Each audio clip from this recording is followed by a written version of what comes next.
ditching us for his favourite team, but that's perfectly acceptable. And, I live in Canada. I'm not into ice hockey, but I assume he was born and bred here, and he's from Edmonton. Apparently, they're playing in the finals, so there we go. Oh. Okay. Oh yeah. So, good news.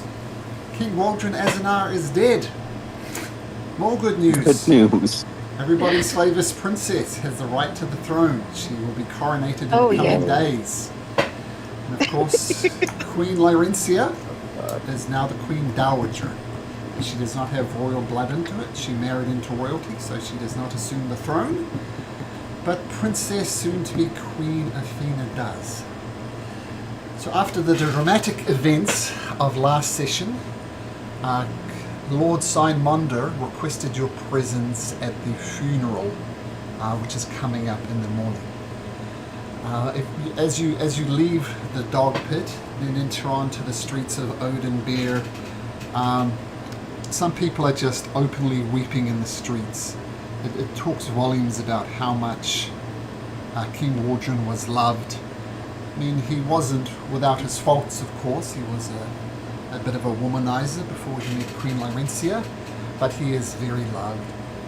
And the streets, people are openly weeping, holding each other.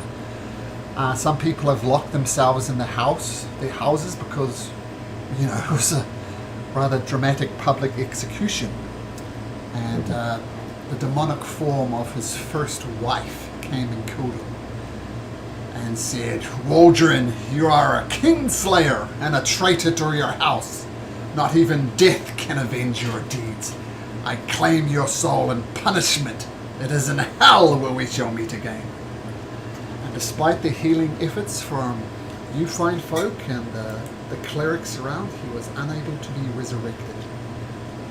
So as you go out onto the streets, the humble heroes, what would you like to do? Anybody hungry? What time is it? It's like about 10 p.m. This is a full-on Oh, day it's- for the okay, King's so Inn. It's late. It's late. Mhm. Okay. Yeah. Some food would be a good idea. And then bed, probably. What time's the funeral? It happens pretty quickly, be like about 10 o'clock in the morning. And there'll be a parade around the city, which Lord Simonda expects you to be as part of the parade. Oh, procession is the better word. Parade makes it sound jovial. So the casket will be taken around the streets and then eventually buried in the tombs of the palace, which is up here. Yeah, so we need to be looking our best in the morning. Yes.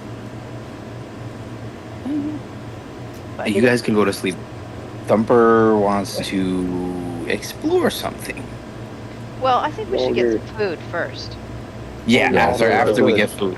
I can use a beer. Yeah, I can Luckily, use some Kevin, food too. This is horrible. Well, yeah, we'll go to the Lucky Leap. okay. There's lots of. It's busier than usual.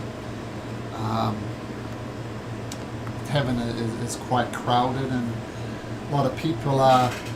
What's Ari doing up on a table? It's not that type of pub. Dancing, of course. What else would she be doing on a table? Oh, Ari. But the mood is We haven't quite had our somber. drinks yet. And Aricio Tane, the proprietor of it, is actually handing out free drinks in memories of Lord Waldron Azanar. So drinks are on the house tonight. Cool. That's That's the bartender. that's tempting. They're on the house, all right. Yeah. Volger will have two. He wants the double fist in celebration of the king's life. Here. Aricio Tane pumps you on the back and says, "All right, Governor, I know what you're like. I know you're mourning. Here, you don't need one for each hand, you need one for each foot as well." And he gives you 4 free Nice. beers, Volger. Oh, thank you, sir. Ooh. Wow. Oh my god. Bugbear wasted. Zora's not drinking tonight. Okay. Some bro have a pint, a nice ice cold pint. Sure. Yeah, just a pint and some dinner. Mm. But do we want to talk about what just happened? Yeah. I mean, it seems the king had some demons we didn't know about. Quite literally. Yeah. I mean, I have some experience with, magics in other realms and that, studying in the Arcane Tower, but never heard of something claiming someone's soul unless it was from the Rings of Hell Right. I mean, and deals and that, yeah, it seems legit. Like, I mean,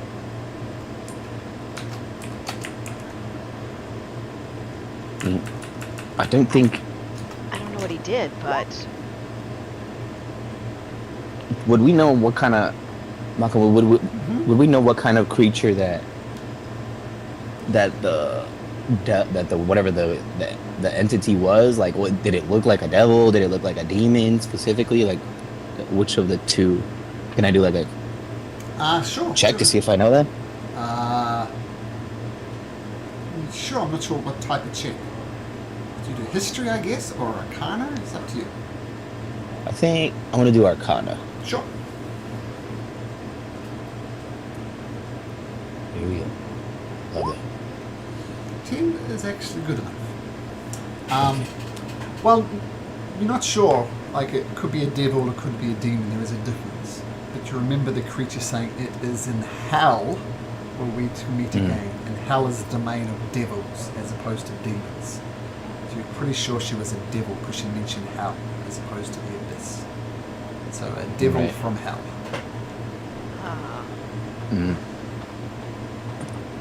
Well, I don't know, guys. She mentioned hell. She mentioned his soul as punishment, claiming his soul as punishment. Maybe he didn't keep up a deal with the devil or something, because Usually can't take the your punishment comes when you break an agreement, no? exactly that. or Meh. do something really terrible. Or do something very terrible. But people do terrible things and don't have their souls claimed by Like divine devils in hell broad so daylight. quickly in broad daylight. Let alone it being a king. It's such an outlandish thing, but it seemed real. Like, yeah, I mean, like there was something that he did or didn't do, or maybe we can find out something if we go. I'm going to speak in a lower tone so no one can hear us at the table. Maybe when we go to the Royal Library, we can do some snooping, and maybe there's some hidden documents somewhere. Maybe we can get to the bottom of this. Maybe this plot is deeper than we think. There's an idea. Yes, I think this would be useful, especially with the princess coming into power. We should get this information before that happens, no? Absolutely. when are we Because the going- punishment, I'm sure, for breaking into the library when this person is in power will be death immediately. So you're saying we should take our chance now while everything's in disarray? Well, I don't know how we're going to break into the royal palace, but I know we're supposed to be there tomorrow, the day after. I'm not sure. Day Well, after I mean, tomorrow. Simonda did give us access either way, so we won't have trouble. I see. Yeah, we can get in, but ruffling through a desk or Documents. private papers is something else.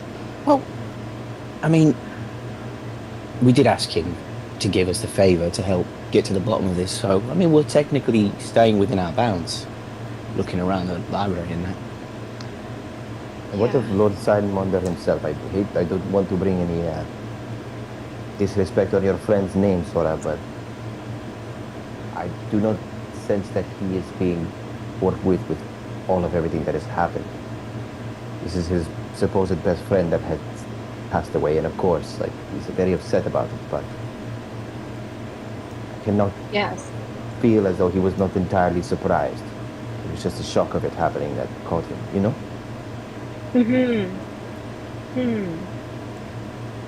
That's right.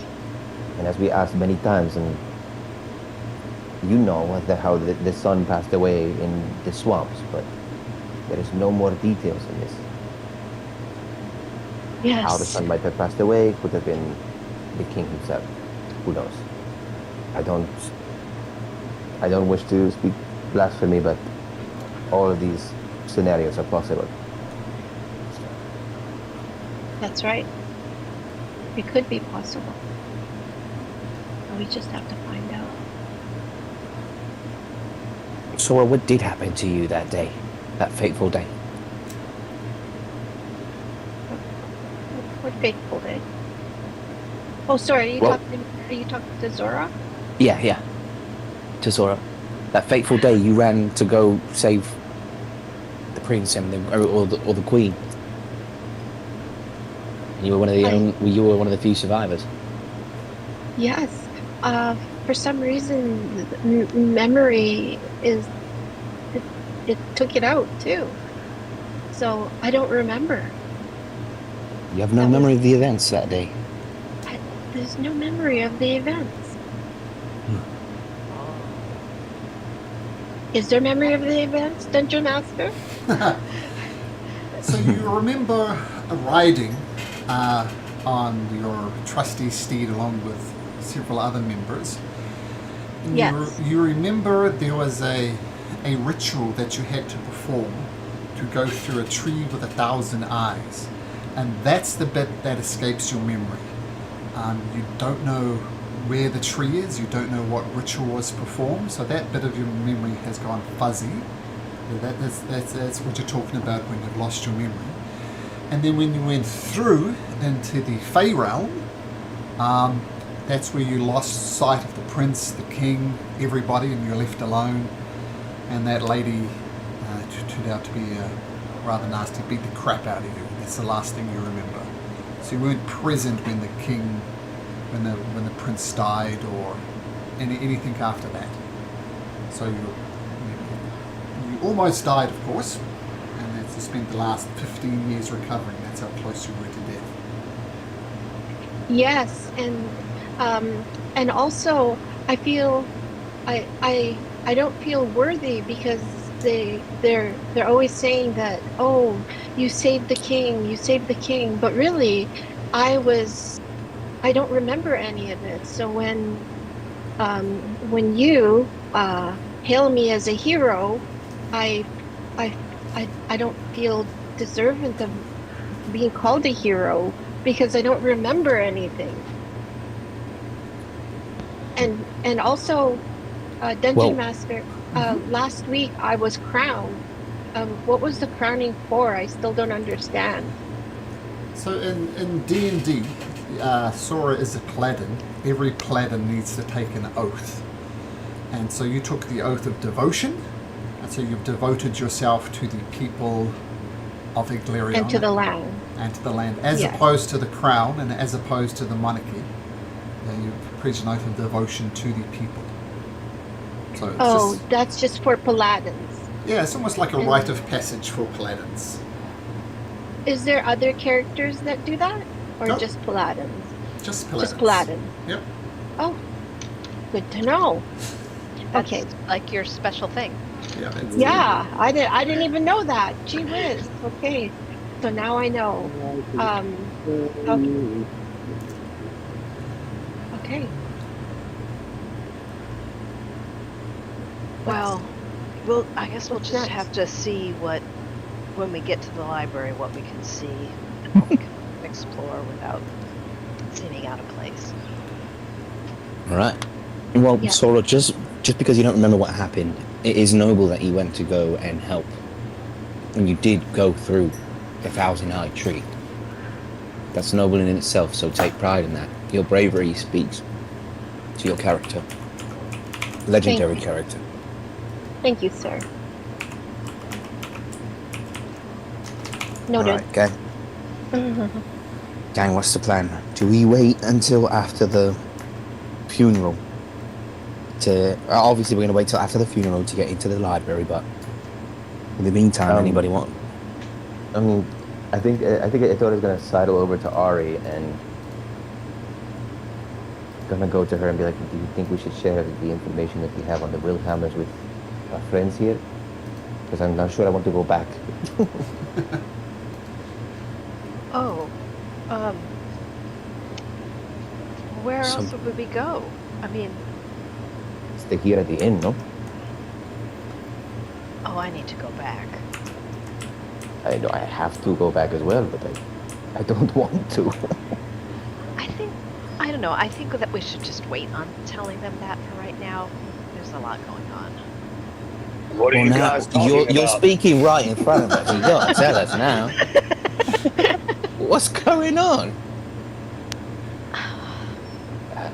Okay. Thumper, Well, should we tell them about our gambling addictions?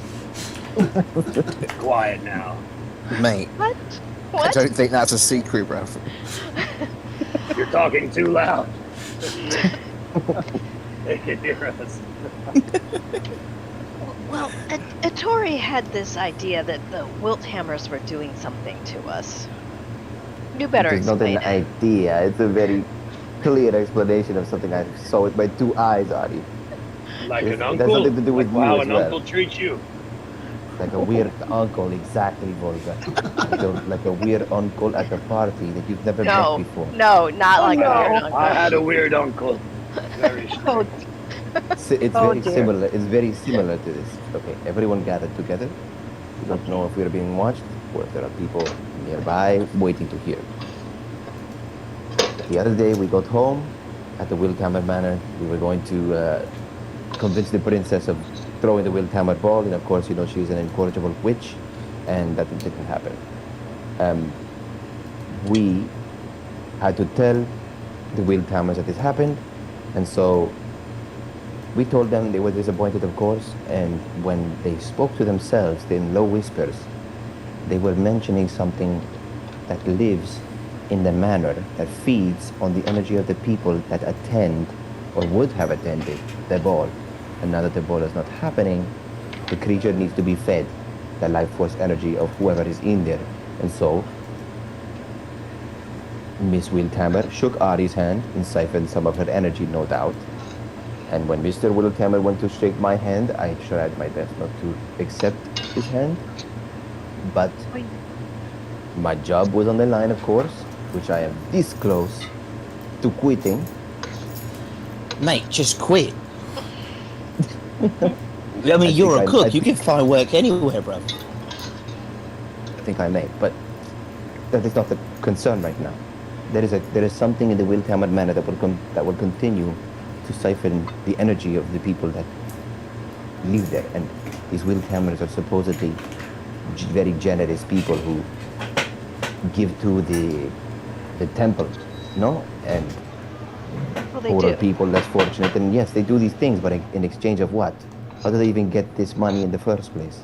This could be an unholy blessing from a creature that takes payment in blood and souls, you know? All these things, it's a familiar pattern I'm seeing now with this demon that killed the king, no? Mate, look, Oh, it's a fantastic idea you got going on there, but where's the proof? My You know, own ears and eyes. Look. I believe you. I believe you. But if this creature really is there, we need to know that it's really there. Okay, I will Like, find that- more information on this. we would actually need to see it. And these Wildtammers are people with connections. You know, you don't want to be messing with them. And side note, there's a pattern amongst the rich folk here. And they do not like the poor folk. They like to act like they do. They don't. We The only know one what who was doesn't going on. pretend is the princess. Right. Well, that can't be everybody. I'm sensing a pattern, but hey, that's just me. And I'm just a commoner. Well, I mean, that's somewhat true everywhere. But Well, Well, in this case, I guess I'd have to bring you evidence in order to. Well, not you evidence, but I don't even know what we would do with this information if it is confirmed. exactly, well. especially right now. And I mean, we're looking for 1,000,001 reasons to find out why the king might have been killed, and that maybe the Wilthammers could have been tied in it, so to speak. And it's part of our investigation to find out, no? I think it probably has something to do with the trip to the Fae realm. But Yeah. don't want to. But worth exploring anyway. Right. And I really don't like the idea of you two being siphoned from your life energy every day you go back to that place. It just doesn't sit right with me. And now that I think about it, at the games earlier today, before we even started, you two look like you already partook them at 9 in the morning. Yes, this is what I was saying. You remember how you woke up this morning, Ari, no? It was the Yeah. moment that you took that handshake that you were subtly getting your energy siphoned out from you over the night. But all my stuff is back there. I mean, I've been living there. I can't just abandon everything. Just don't touch anybody. If we Or can make eye try- contact. No eye contact. If we can avoid the Wildhammers while simultaneously living in their home, then yes, we can be fine. But I just don't know how efficient that might be. Well, I don't mean like long term necessarily, but we can't just never go back at this point, right? I'm not saying we need to stay there, but we at least have to go back tonight. I would go back tonight and find a reason never to come back. Is this good? Yeah, well, we can just say that we can't do our jobs anymore because Lord Signbonder needs us. Agreed. And I don't know if you are with me, but I will probably do some digging around and looking for this creature. Well, see, that's the thing. If we tell them that we're not going to be there anymore, then we won't be able to be there anymore, and we won't be able to look. So maybe we don't tell them right away. Although that doesn't. The more we put it off, the less. All right. Well, we'll just have to see how it goes. It's a lose-lose either way. You guys do some snooping. Don't make any sudden. Don't move forward with any plans. Don't do anything rash. And we come back here in the morning before the ceremony, and you let us know what's going on, or what this creature might be. Oh, Okay. You want us to do it tonight? That is my intention. Under the cover of chaos and darkness, no? Okay. And we'll meet in the morning. I will be here tonight. Yeah, me too. I'll be here tonight. Don't What you guys is it? usually stay here? Yeah, every night we're here. Every night, yeah, totally. Yes, here in the 999 gambling hall, of course. Yeah. I've only been there maybe once or twice, not really. But So make sure you are fresh for the morning, no? We have a funeral Yes. to attend. aye. Ari, Put on our best outfits. can you make me Yes? a history check, please? A history check. As you're the only person who I can imagine would know this. Not very good. Good enough. Well, with +7 history, you're a bit of an historian. So, you visited the palace on a few occasions to run errands for the Wildhammers, some type of official business. And you remember the coronation hall, where the Queen will no doubt be crowned. Not that far away from here, in fact just a couple of rooms over, is the Royal Library. So, if you did want to invest the Royal Library, you'd kind of be there anyway during the coronation. So, just putting that out there, that could be an option if you want to get into the Royal Library without having to sneak in the first place. You have an invite to attend the coronation, and the Royal Library is not that far away from the coronation hall. So just letting you know, that's an option. Okay. That's a good option.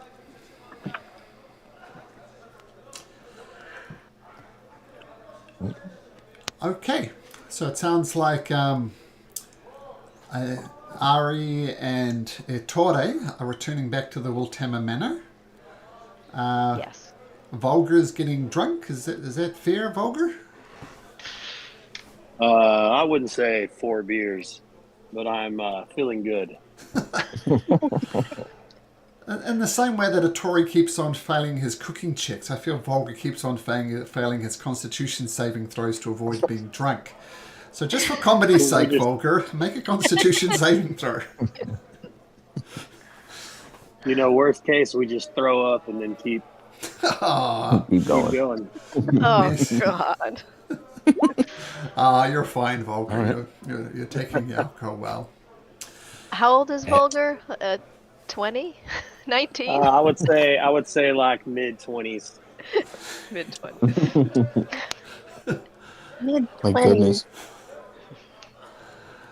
And Sarah and Alright. Thumper, before we switch to Ettore and Ari, is there anything you wish to accomplish tonight? I don't know what to do. Sure, it's not me think. compulsory that you do something. You can just spend the night at the Lucky Leap Tavern. That's perfectly acceptable. I'm gonna. Go ahead.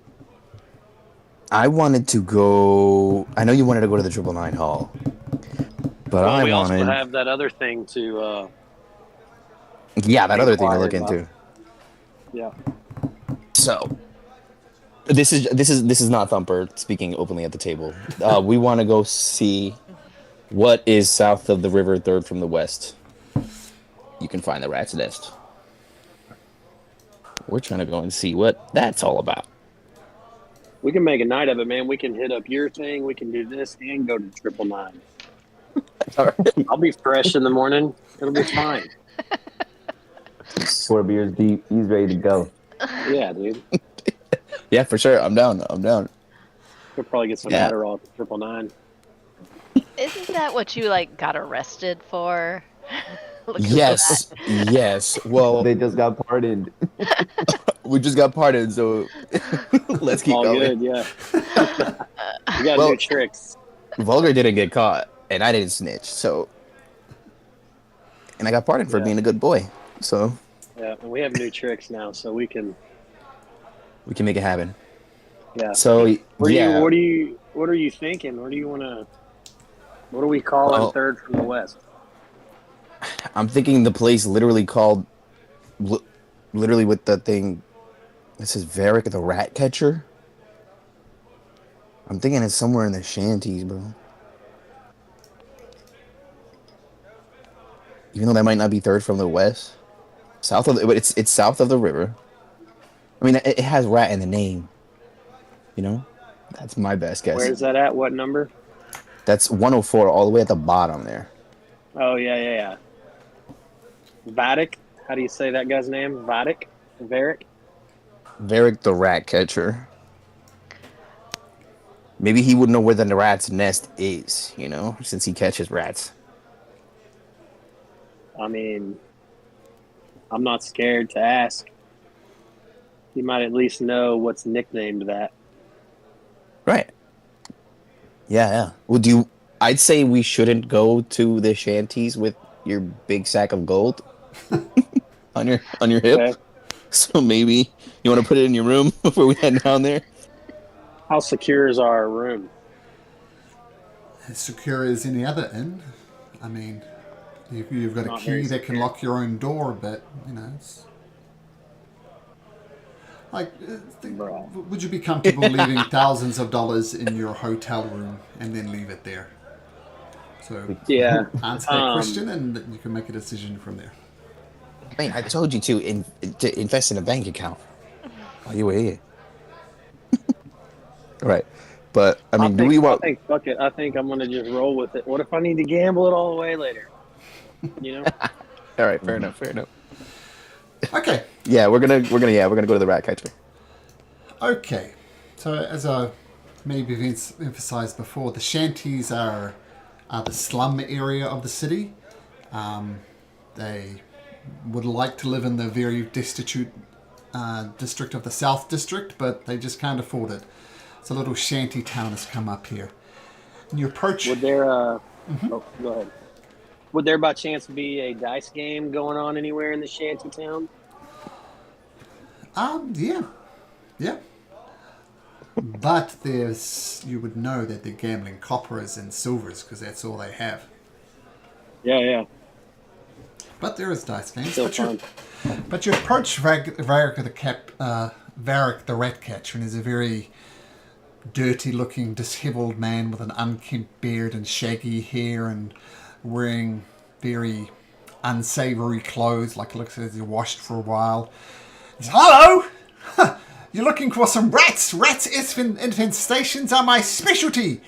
I charge 1 silver piece for a rat cause, so the bigger your problem, the bigger my solution. What do you say? How many? What? Where do you go? Come on, let's do business. Let's talk." Pleasure to meet you, Mr. Varick. I am Thumper Van Bramble. This is my friend Volga. Oh, pleasure is mine. Pleasure is mine. So how many rats are we talking about? Pleasure to meet you. Really quickly, can I do detect magic to see if he's like changing?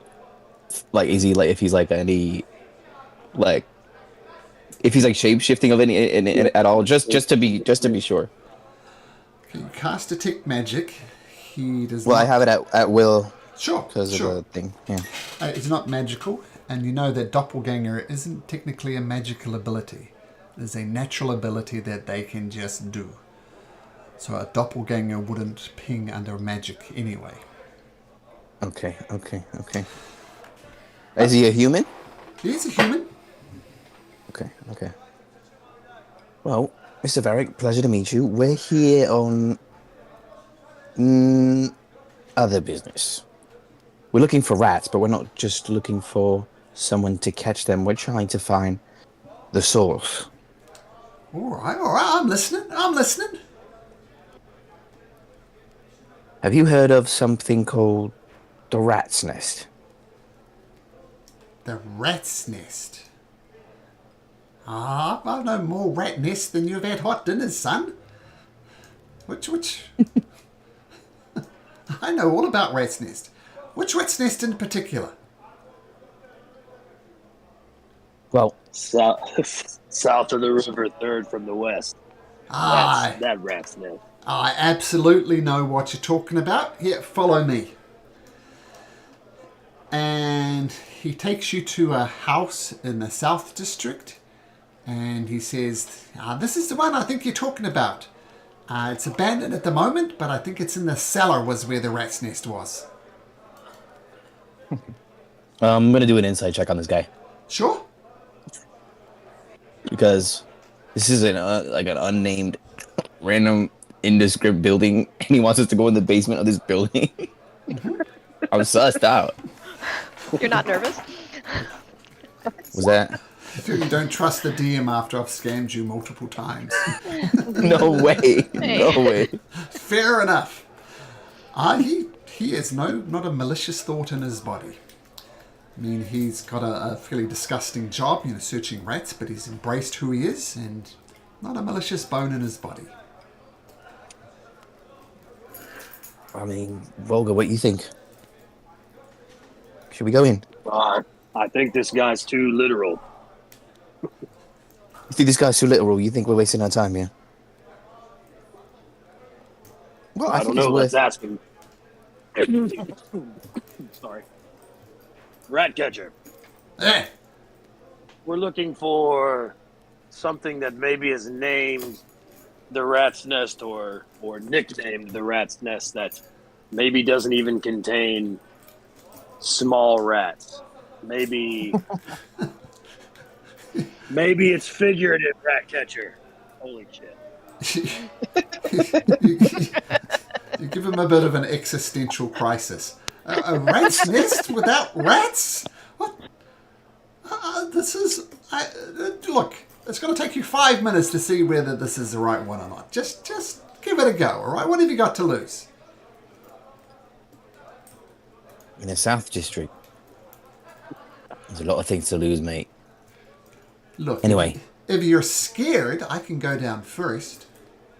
Yeah, well, why don't you lead the way? Show us the rat's nest that we're looking for. Okay, so he goes into How about this... you go down there and draw a picture of it and come back out. Ah, you are afraid. I got it. Big old bugbear. Scared of a few Terrified. rats. Didn't know you were scared of rats. What about you, Mr. Herringon? Why don't you come down with me? Unless you're chicken. All right. I'll hear you, Is mean. there a place that Vulgar can stay just outside but hidden, but kind of on lookout? Sure. So you park yourself just outside the front door of this place. Varric opens the door, leads you down into the basement. The basement is completely bare. See, I'm good at my job. This was where the rat's nest was, but now it's gone. And this is 3rd from the west, 3 from the north. Exactly where you said. Huh? What? Can you repeat what you just said? That's not at all what we said, mate. 3rd from the east, 4 from the north? Something like that. No. South of the river. 3rd from the west. Oh, I'm sorry. I got a different house in mind. Okay, follow me. It takes you to a different house. The house. All right. As we're walking, I'm gonna tell Vulgar. I think this guy's giving us the run around, mate. You want to slide him some quid? Yeah, maybe offer. Rat catcher, Yeah. stop for a moment. All right. I'll go back and get you some gold, maybe a gold piece or two, Ooh. if you'll quit yanking our chain and show us where the real rat nest is. Oh, okay. Money up front, of course. Oh, I just happen to have 1 gold piece on me. Here you go. All right. So, south of the river, 3rd to the south. Is that right? 3rd from the west. South of the river, 3rd from the west. From the west. Gotcha. Anorexic. I mean, I said Gotcha. dyslexic. Oh, God. South of the river, 3rd from the west. 1, 2, 3. Nice pride. 1, 2, 3. Nail and beam, carpentry. 1, 2. Right, nail and beam carpentry. 131, then 129, then 130. Or does it go like on the river's edge? So like 130, 126, 124. Right. Anyways, where's this guy taking us? Oh no, we're not going here, bro. I know where this is. I know where we are now, mate. Do you remember this place? He's pointing you to the place the opposite to the Alley of the Menace. And says, okay, this is my latest job. This place, I guarantee, is infested with rats. And you hear him clumping it down and attacking rats to clear this place of rats. Thanks for your help, mate. Can I look around? During our walk, was there any more like glowing walls with writing on it at all?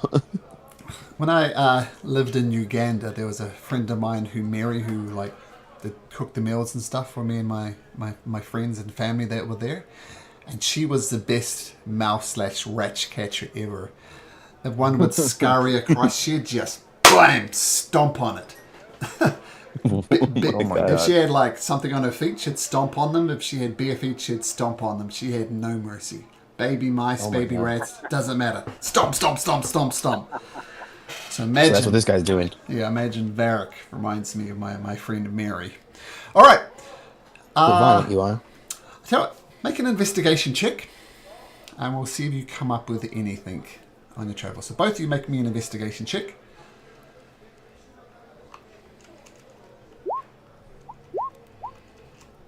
go. Yeah, let's go, boys. I'm going to hover you over something that kind of catches your eye. Look at 110. Oh, hello. I saw that before too, but South of the river, third from the west. This is not it, but this is the rat catcher, isn't it? Should we check this out, or is it going to be check full it of out. more? Or is it going to be full of more of these guys? More dyslexic people. Let's go check Yeah. it out. Yeah, let's go in. As You fit right in, mate. As you descend into the rat catcher inn, which is underground, we're going to switch briefly back to Tori and Ari as you return to the Wiltamer Manor, number 71 over here. You're let in, of course.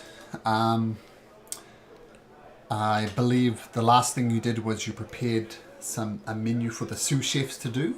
So the Wiltamers have been fed. Presumably they're asleep now, as the evening is growing quite late.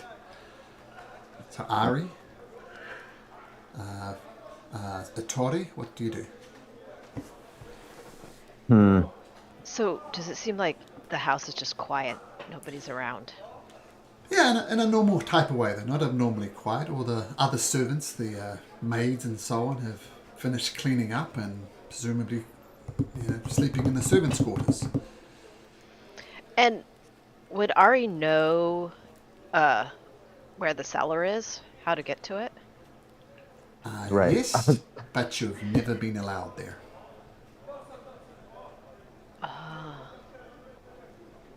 Do you have any ideas of what this thing might be? Well, we can find it, but I don't know if it's what kind of lock is on it. I'm very good with I'm very What good kind with my of fingers. guard? Or what kind of guard might be on it? So we just have to be real chill about it. Sure. Maybe we walk past, strolling through the manor, no? Yeah. Well, if you want to walk with confidence to the cellar door, you can do that. That'll be a Performance? yeah, sure, performance. Oh boy. Perfect. So Both of us? Yeah, both of you make performance checks. See how confident your walk is. Hella confident. Hell yeah. Hell yeah. We'll say that Tori compensates for Ari, and when you bump into a random sous chef or maid or stable boy, Tori comes up with a suitable excuse, and you walk with confidence through, and you come to the cellar door. There is a lock on the door, but as far as Tori and Ari are concerned, you're all alone. Oh, it's locked. It is very quiet here. Also a little bit cold. I can try and pick it. I have some tools that I think I forgot who gave it to me. I think you might have given me these tools, no? I did, yes. Okay. Then I will. Let's see if we can get this open, no? Okay, make a thief's tool check. Oh wait, sorry, I did sleight of hand. Oh, sleight of hand, so it's just as good. And what's your, what do you call it? Your proficiency bonus? Because you're going to add that too. Okay. Probably Well, 3. it's a +9 a sleight of hand. Oh wait, but the proficiency bonus on this +3. So 21. Click, click, boof. The lock comes off. I look back at Adi with like scared eyes. Nicely done. Do we open the door? Yeah, I guess I'm gonna lay low, keep my head down, and just kind of like, push my hands down to the ground and mimic to Adi to like lean down and like act sneaky. Okay. And we're gonna like push the door open. Both of you make dexterity saving throws for me, please. Yeah. Oh, that's pretty good. You both make it, and you both engulfed in like this blue flame as it erupts from the door. And you both take half of that in damage, 16 points of damage. Oh, yeah, I thought there might be something like that. Where did this flame come from? Did we get to see where it came from? Some type of rune on the ground. Maybe check for traps next time, Otori. True. So you both get badly singed by this like arcane fire type of thing. But- But the door is open and you can proceed down into the basement if you wish. And Okay. close the door behind us. Sure. We don't want to look. Sure. Yeah, can we sneak? Can we like stealth down there? Sure. Make a stealth check, both of you. Oh, all my best abilities.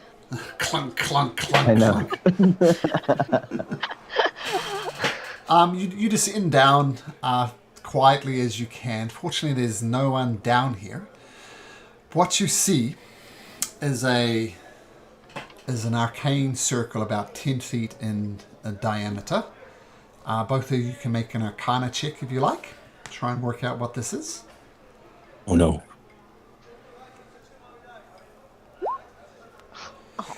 Yeah. Well, Supposed to be good at that too. well, Tori works it out.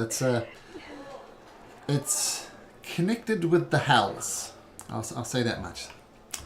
It could be for summoning devils. It could be for descending into hell.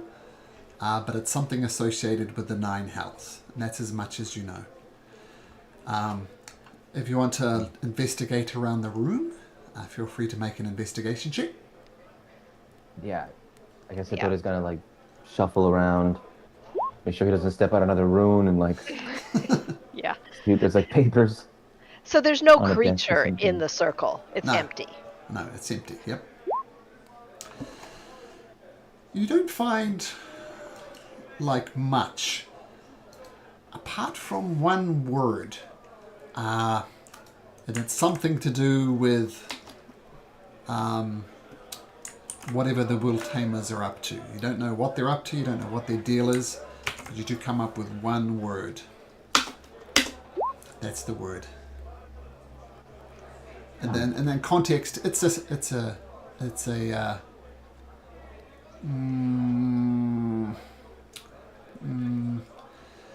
some Is it type a name? It's a name. Yes, there we go. It's a name, and that's just all you get. There we go. That makes sense to me. Well, now that I think it's a name, and that's all you get from your investigation down there. Oh. I wonder if that's the creature they're summoning. I think we should write down this name. Whatever you do, do not say it out loud. No. No. No, what might happen if we say the name? We don't want to. Yeah, Maybe there is maybe there's more way information on whatever this is in the library, no? in the library or someplace. Yes, but I think we should leave. This is way out of our league. As I you think we should. As you go to leave, you hear footsteps descending into the basement. No. Can we hide somewhere? Yeah, can we like hide behind a bookcase? Is there like a Or book that's just hanging out of the bookcase a little too conspicuously? In the words of my daughter, You can certainly try. okay, what are the words to your daughter? Oh man. You can certainly try.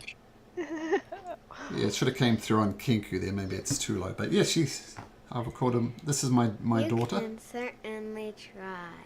and this is my son, Roll for initiative. and this is my wife. How do you want to do this? So I've got them all. Awesome. I have another son, but I don't know what. I should record him saying something. He actually wants to be a voice actor, so I should definitely get him onto that. Oh yeah. Okay, Oh, that's so awesome. footsteps coming down the steps. You can certainly try to hide by making stealth checks. But there's no like. Is there any like big furniture or anything Yeah. that would like we? No. I'll say we're just hiding in the shadows. No, there's places you could hide behind, but this is why we're rolling the dice to see how good they are. Right. Okay. 20's good. Not too bad.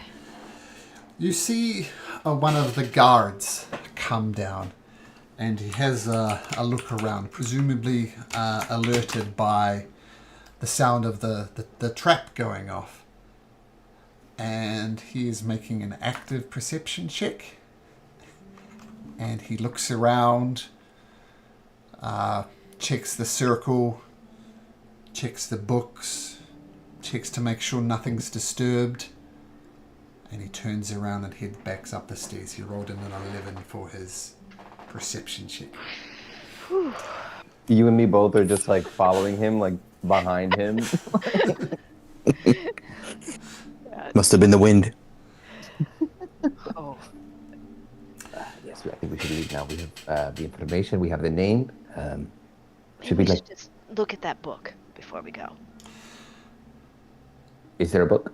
Oh, there's a book, and that's where you found the name in it.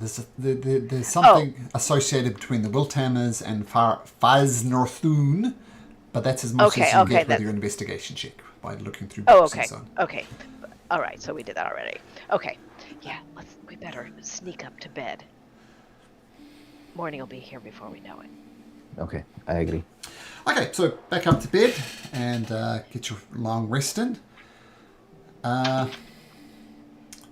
Vulgar and Thumper.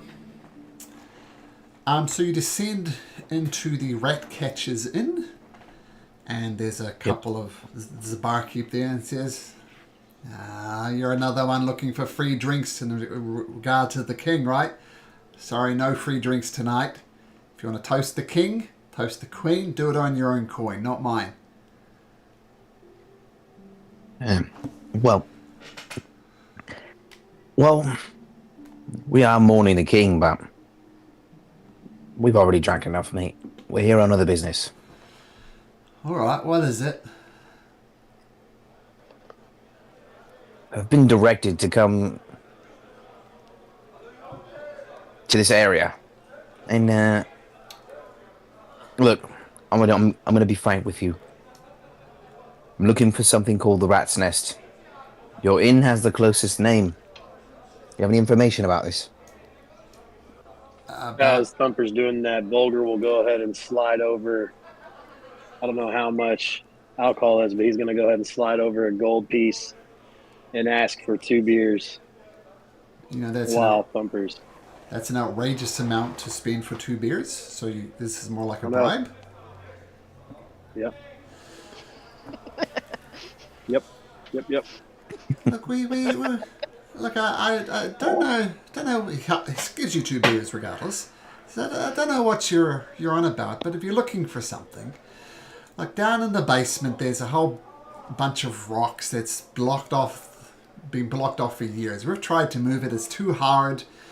But look, for this generous tip, feel free to try and dig something out down there yourself. What if we give you a generous tip and you dig it out for us? Oh, it depends how generous the tip is. Vulgar will slide over another gold piece. See, I used to work in the mines, but my back isn't what it used to be.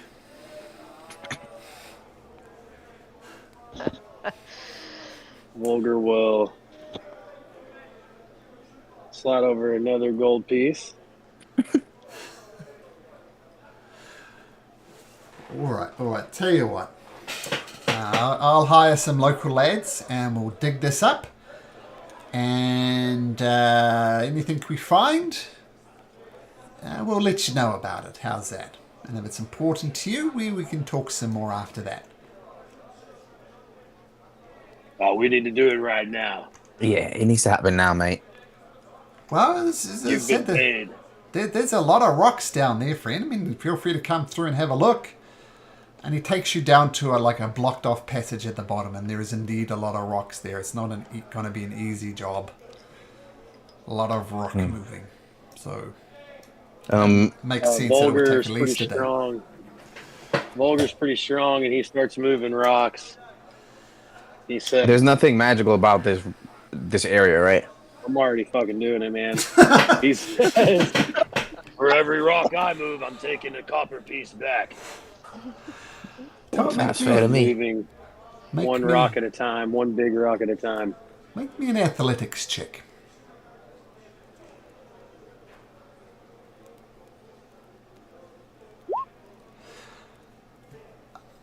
Thumper supervising. Tell you what, if you worked through the night, you could probably move all the rocks in time. You're risking exhaustion though, and could be potentially exhausted for the funeral. Can I just Eldritch blast the rocks? You could. It would help a little A bit. bunch of times, just like machine gun. Pow, pow, pow. Oh, okay. And Volgar, I'll tell you what. Make a Constitution saving throw, but at advantage, Volgar, due to your powerful build, as you're a rock-moving machine. You said con saving? Yeah, Constitution saving throw, but at advantage.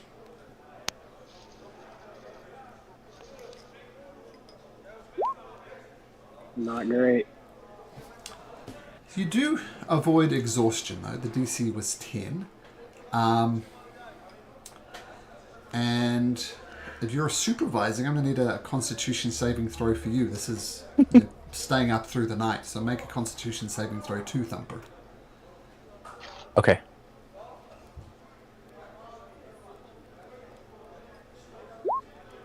Right. So you Hell both yeah. work through the night, and the guy is polite enough to give you back the 2 gold pieces. He keeps 1 for just because. And you come across, eventually, there's a spear at the bottom, and despite it probably being down here for a long, long time, it is untarnished, and there's runes down the side of it. A spear. A spear. So a spear, like a long stick with a point. Mm-hmm. Can I Wow. detect magic on it? Mm-hmm. It is indeed magical. All right. What do I have? What is? Could I cast identify on this as a ritual Yep.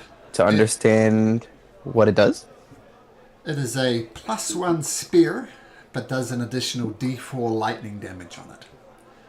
Whoa. It's a spear of lightning, I guess. Yep. What is the normal damage? On a spear? I don't know. Let's see.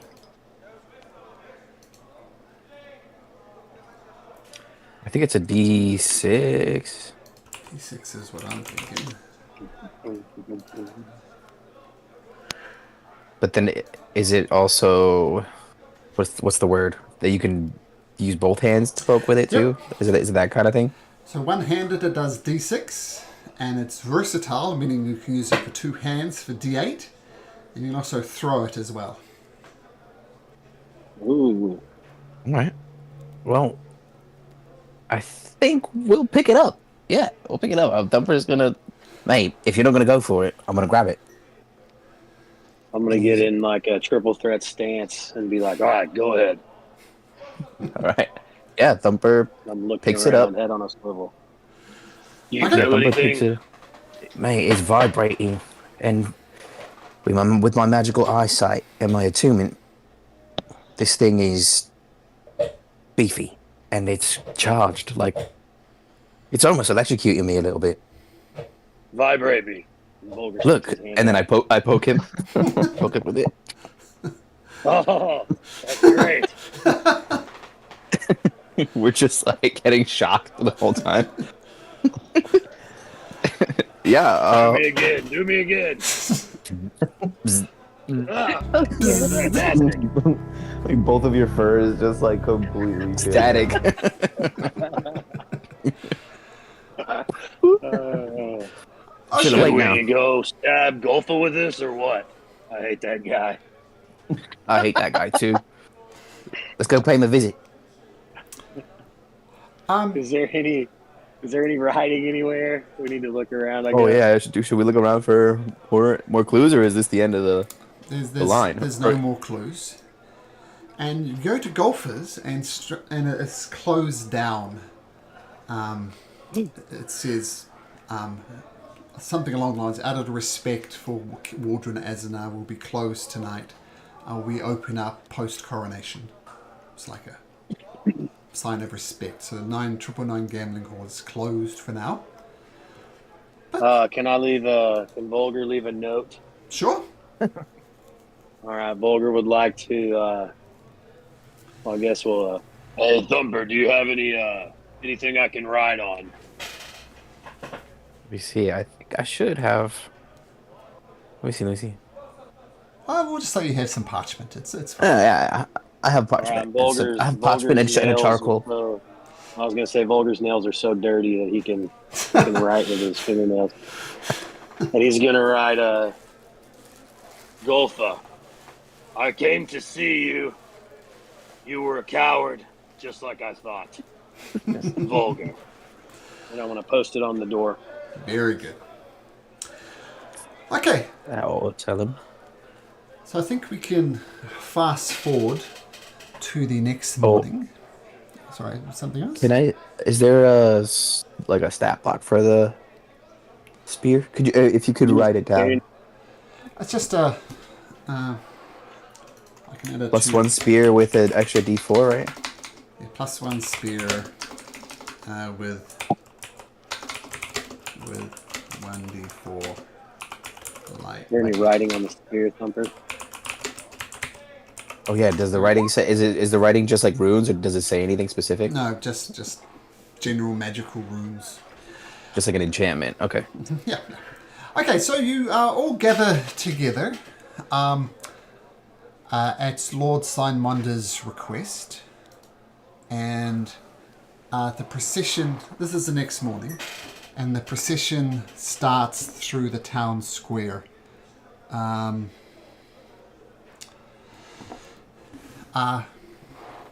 There's a lot of people throwing out flowers along the procession route. A lot of them shout out, rest in peace type of things. Lots of praise and sadness and weeping as the procession winds around the city. It goes through the North District, the Coin District, even through the South District. And people are there, and they're openly weeping, and they're crying, and Lord Simonde is out in front riding on Miss Ivory, his war horse that you saved from the flames. She's still scarred up a little bit from the experience, and he asked you just to fall in line, and he says, Sarah Dracodonian, walk beside me. Yes. We'll lead this procession together, but keep your eyes out, okay? All right. So Sora, just make me a perception check, please. See if you can spot any ne'er-do-wells in the crowd. Okay. Perception check. Mm-hmm. Here we go. Where is that again? That's I'll just bring up your character sheet just a sec.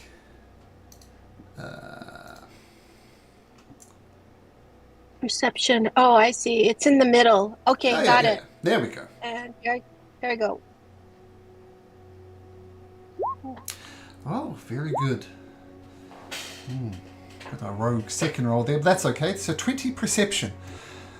So you keep an eye out, and as you know, Yes. the king is well loved. Lord Simonde is almost leaning on you. He's fighting to hold back tears, and it's all with them just to keep it together out of respect for the king. But you spot someone in the crowd who is hiding eggs and are about to throw them at presumably the casket of Waldron Azanar. What do you do, Sora Dracodonian? What do I do? Yeah? Oh, could I breathe fire on them to stop them? You could. That would probably kill them, though. Oh, I see. Okay. So, I guess I could just, could I talk to them or yell at them or I don't know. Sure. What do you want to do? Do you want to just yell at them, or do you want to Well, yell? Intimidate them I, into... I really want to use my fire weapon, but that would It's kill a them. crowd. It's a crowd. Yeah, I guess that would not be a good thing. Yep. Yeah, I'll probably just yell at them. Just see. incinerate everybody. Okay, Intimidate. Homelander. Plot twist. Sora is the big bad evil guy. Make an Yeah, intimidation check, Sora Dracodonian. So that will be your +3. Intimidation check. Okay, got it. 15. Oh, +3 is 18. I'm getting a double roll again, but that's all right. We'll look at the 18. So the guy is getting ready to throw eggs. And what do you say to him to intimidate him, Sora Dracodonian? hey, I see you. Stop it. And the guy is about to throw the eggs and sees Sora, and then the crowd sees him about to throw the eggs. So in your intimidation, he pauses mid-throwing of the eggs, but doesn't actually throw them. And people start throwing fists at him. And eventually he's basically beaten up. He's going to survive, but he gets a bad wait. beating. Oh, that's good. I saved my fire. And it just to save my fire for another character. Absolutely. Okay. Okay, so after the winding through the city, you return to the palace, and so let's bring my notes together. And you enter down below the royal palace into the underground burial site for the kings and the queens.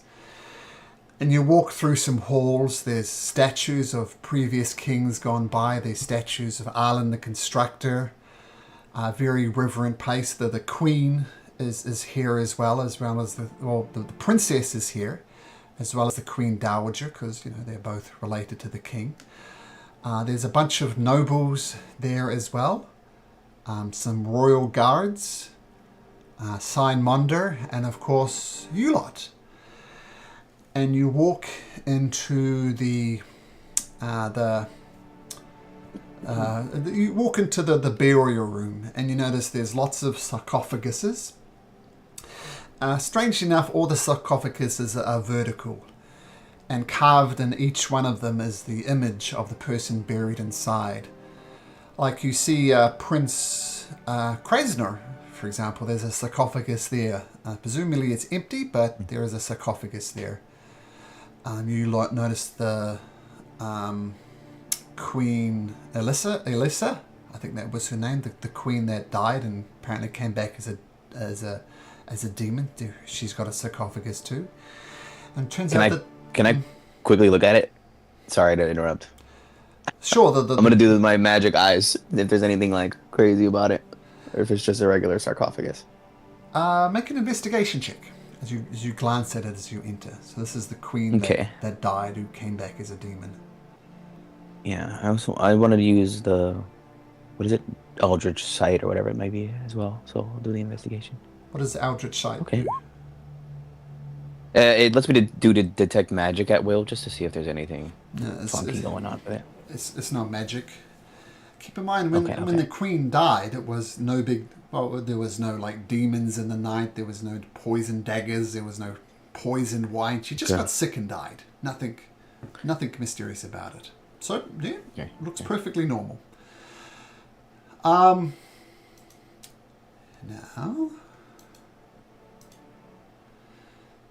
so this is the sight you see before you.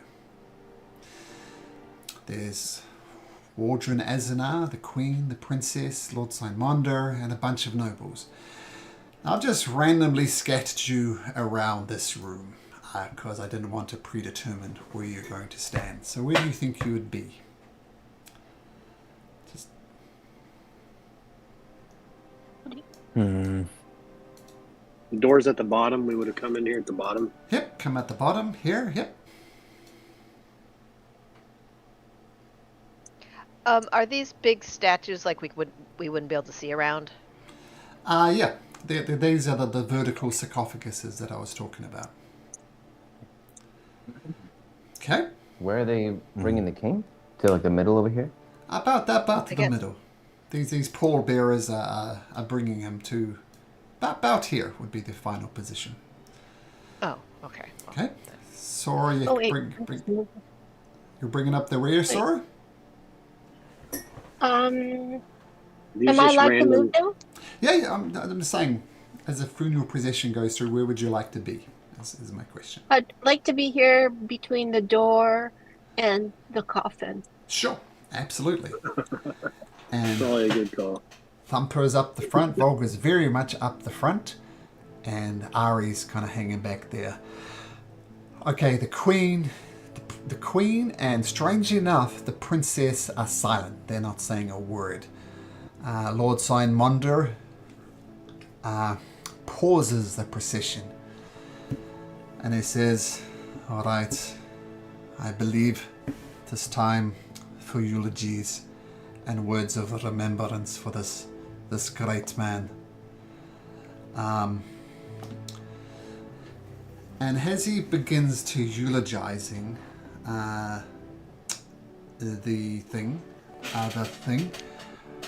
all of a sudden, there's a very strange tune that comes through. It's almost discordant. It's very off-putting. Can everybody please make me a wisdom saving throw? Ruh-roh. Waggy. That's good. Oh, Hey. guys are not loving me today.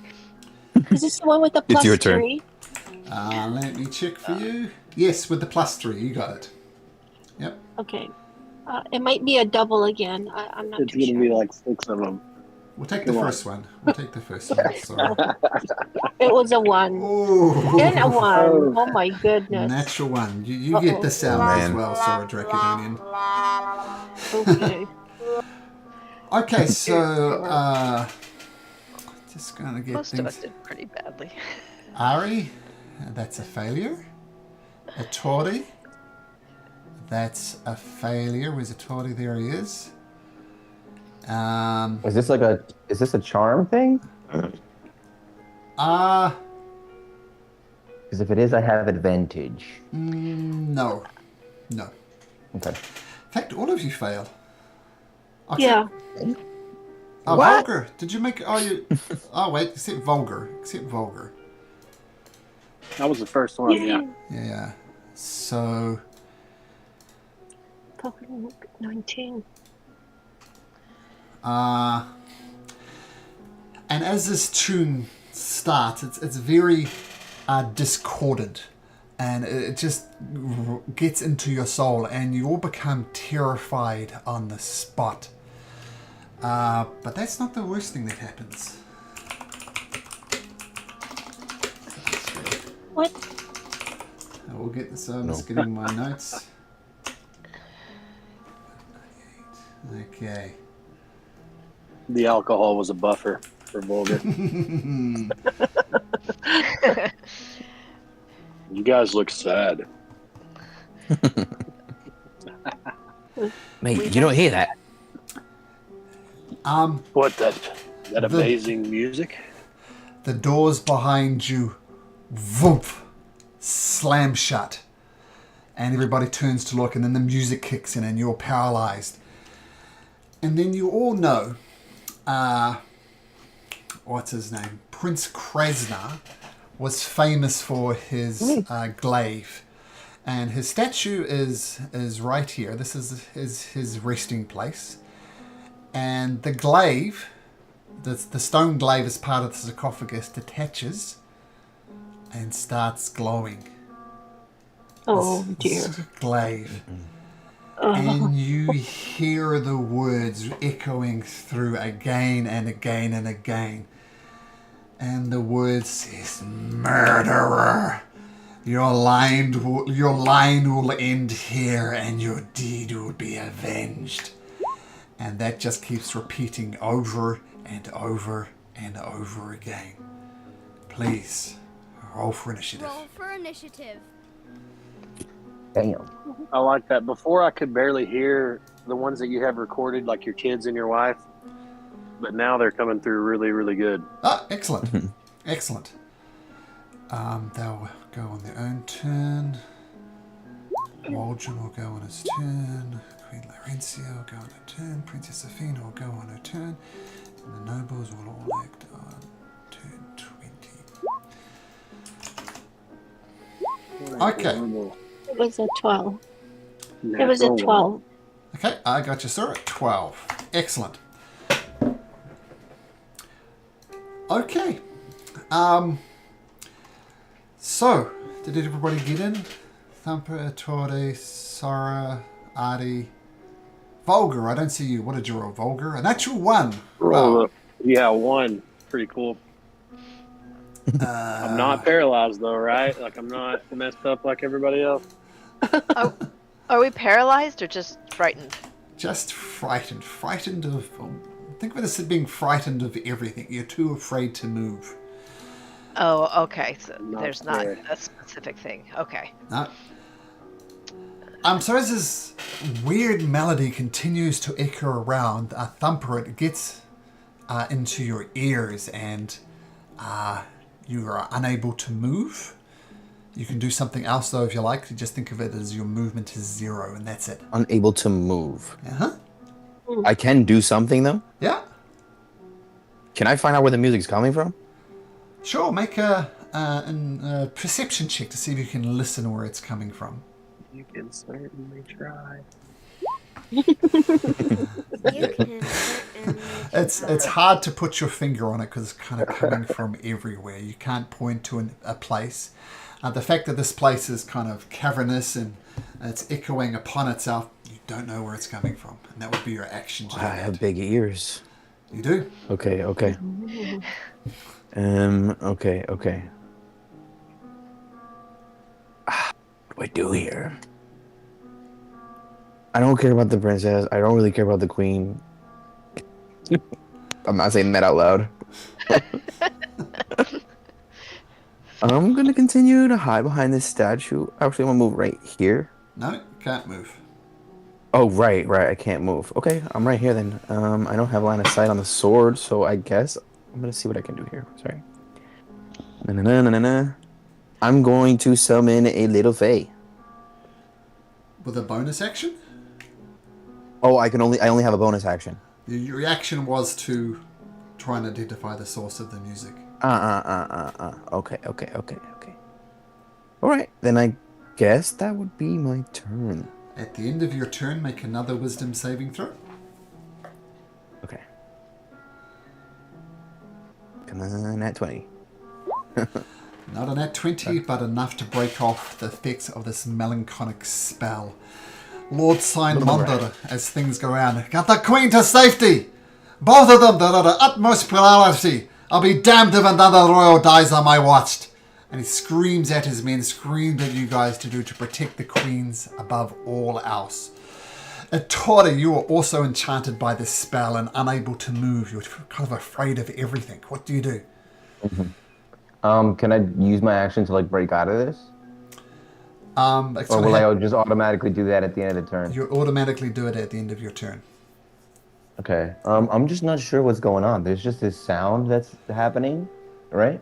And something is saying, murderer, your line will end here and your deed will be avenged. He's already dead. I guess I'm gonna I can't move right now, right? Nope. I'm completely paralyzed. I'm just unable to move. Movement is 0. There's the mechanical effect of it. Okay, I mean, can I like look around and like see like what else, like if there's anything around here aside from the sword? Sure, make a perception check. See if you can spot something. Nope, I can't see shit. Nope, can't see shit. So unless you got a bonus action, make me a wisdom saving throw at the end of your turn. Um, yeah, I'll do wisdom saving. Sure. Oh, and you too break out of it. Okay, but that's the end of your turn. The nobles all just rush towards the door. I'll say about half of them do. The rest of them kind of get paralyzed on the spot. But there's a big line of... Oh, not Queen Laurencia. Go back there. The Queen. And they form a bear and they're just desperately bashing on this door, but it's not opening. The Knights of the Crown, two of them are paralyzed, but two of them rush forward to get between whatever this glaive thing is and the princess and the queen. And the princess, Athena, and the queen happens on the same turn. They say, "Get the fuck out of my way! Get out of here!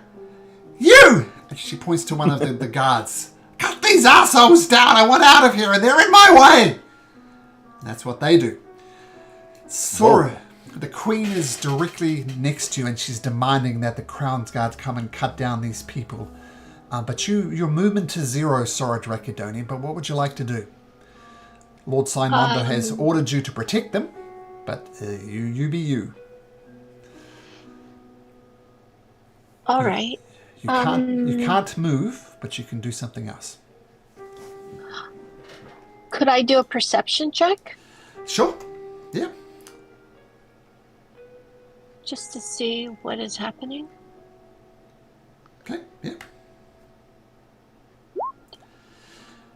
13. Plus 3 makes that a 16. Yeah, apart from what I described, you don't notice any more details. There's a lot happening all at once, so you don't spot anything.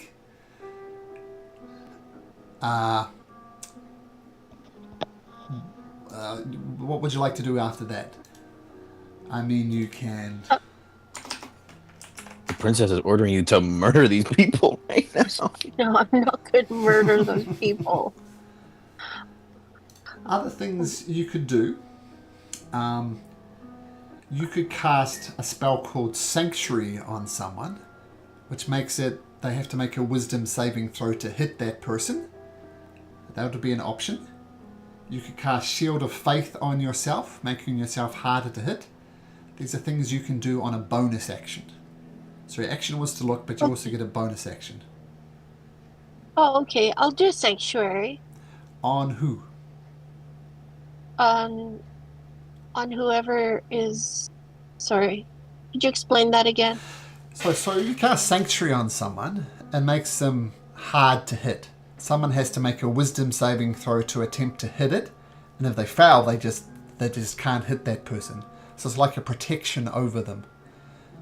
Oh, I see. Oh, okay. But if they attack, then the Sanctuary is broken. So if you want to protect someone who's not maybe very good at defending themselves, then Sanctuary might be a good way to do it. You could cast it on one of your... Oh, that's what Sanctuary is. Yeah. No, I'll just do Shield of Faith for myself. Okay, so an arcane shield bursts around yourself, and your armor class goes up by 2. So normally it's 17, but now your armor class is 19 with the Shield of Faith. Okay. Okay, great. All right. And at the end of your turn, make me a wisdom saving throw. Wisdom is the plus 3, right? That's right, you got it. Okay, here we go. Okay, so it rolls multiple times. 12. Look at the first one. 15. Plus 3 is 15. You break out of whatever this melancholy spell is. But that happens at the end of your turn. So that's your turn done. Okay. Now it's the glaive's turn. As it continues, this sound echoes around the chamber. Murderer. Your line will end here and your deed will be avenged. And this glaive, the signature weapon of Prince Krasna, kind of floats through the air and it takes a swipe at Volgar. Bring it on. And it rolls a Was 19. there ever a question? 19 hits, I assume. Oh, yeah. And it cuts through you for 16 points of force damage as it takes the thing out. And then it continues swinging and goes for the noble as well. Ooh. And the noble just gets absolutely wrecked and dies in a bunch of gore as the glaive kind of does a big sweeping arc, hits Volgar and carries on and takes out one of the nobles. All right, men, you know what to do. Protect the queen. Both of them at all consequences. Not another royal will die on my watch, I swear on my life. And he charges forward and he brings out his maul, his maul that just glows with magical energy. And he swings his maul, vroom, and he rolls a 22. And you hear a big clanging sound as the maul hits the glaive. And Lord Slyndam goes back and swings a second time. And this time he misses. But he says, holy shit, we're in serious trouble here. Once again, get the queen. My maul did literally no damage to it. I've had skulls that are crushed from blows like that. Shit! Ari, what do you do? She's gonna cast heroism on herself. Sure.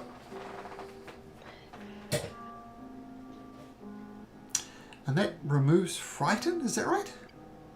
It makes me immune to being frightened, and I gain temporary hit points equal to my spellcasting modifier at the start of my turn.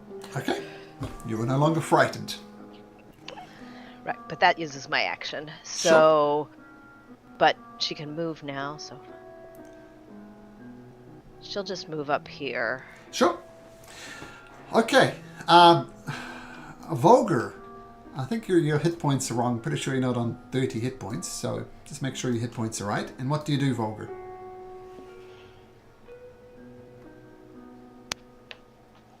Oh, no, you got hit. Sorry, you got hit. Yeah, ignore me. Volgar, you are muted if you're giving us a monologue. Oh, I was saying all kinds of shit.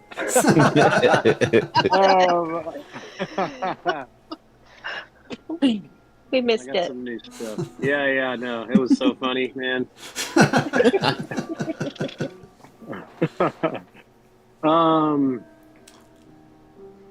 If I use so I have 2 attacks now. Yeah, you do. If I use the Sword of the Elves, Mm-hmm. I can only use that once. Can I also still use a second attack after? Sure. Okay. And that's within 10 of me, I will believe. So yeah, I'll do Sword of the Elves on this. Are you calling it a clave? And glaive, yep. Glaive with a G. I was close.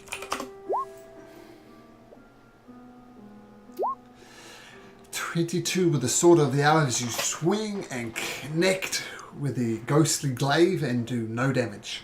Whatever you roll, you do 0 damage. Oh, we're gonna roll it just for fun. Sure. Would have been none anyways. Yeah, that's 0 damage. Doesn't even put a dent in the ghostly glaive. That kind of sucks. Am I able to do a bonus action in between attacks, or how does that work? Yeah. Yep. I don't see why not. Okay. I don't know if I want to mess some people up.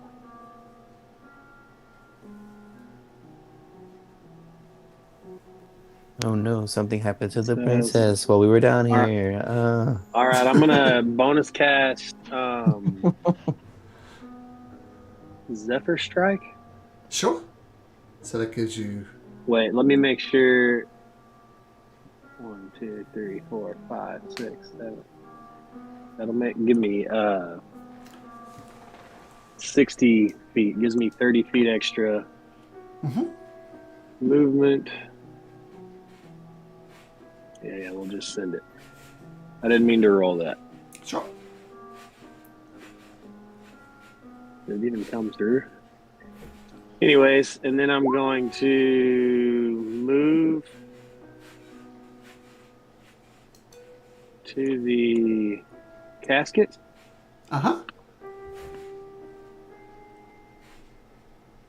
And I am going to use my second attack.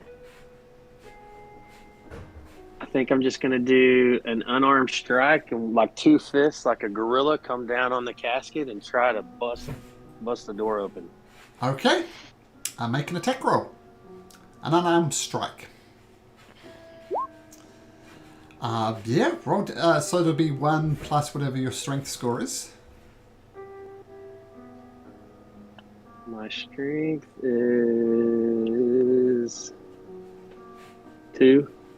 So that'll be 3 points of bludgeoning damage as the top of the casket cracks. Lord Signmother says, "What the bloody hell are you doing, Volga? Respect the king, for goodness sake." Volger is not going to respond, but he's just going to like look over at, Thumper, with bright eyes and be like, "Hey." Bright eyes. That'll be the end of his turn. You feel maybe if you thumped it one more time, it would crack open and you could get into it. The glaive did get an opportunity attack as you rush away from it, so it swings behind. Zephyr Strike. Oh. Zephyr Strike should prevent that. I don't know why it didn't. I must have clicked it wrong. No, it keeps rolling the damage. I don't understand why it doesn't. Why it doesn't just show, you know what I mean? Like show what the spell is. You should see a button that says display in... Oh, there we go. There we go. There we go.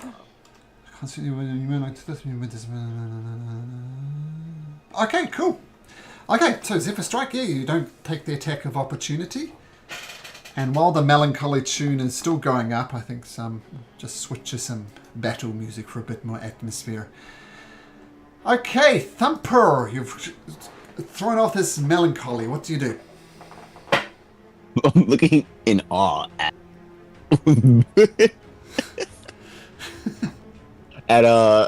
Volker just beating down on the king's coffin right now.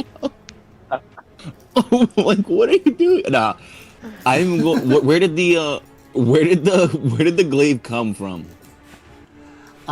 So this is the sarcophagus of Prince Kresna, and in the statue part of the sarcophagus, he's holding a glaive, and the ghostly glaive has been detached from where the stone glaive was. The stone glaive is still there, but it emerged from the casket, I guess, of Prince Kresna.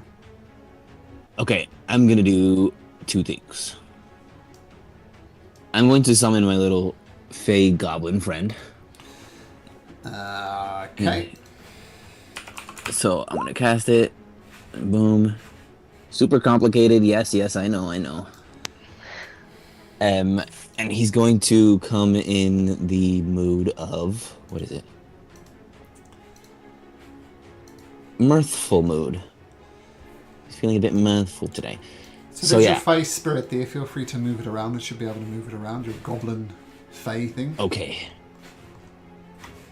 Thumper himself is going to, using his Fey touched feet bonus action Misty Step over to the sarcophagus that the glaive came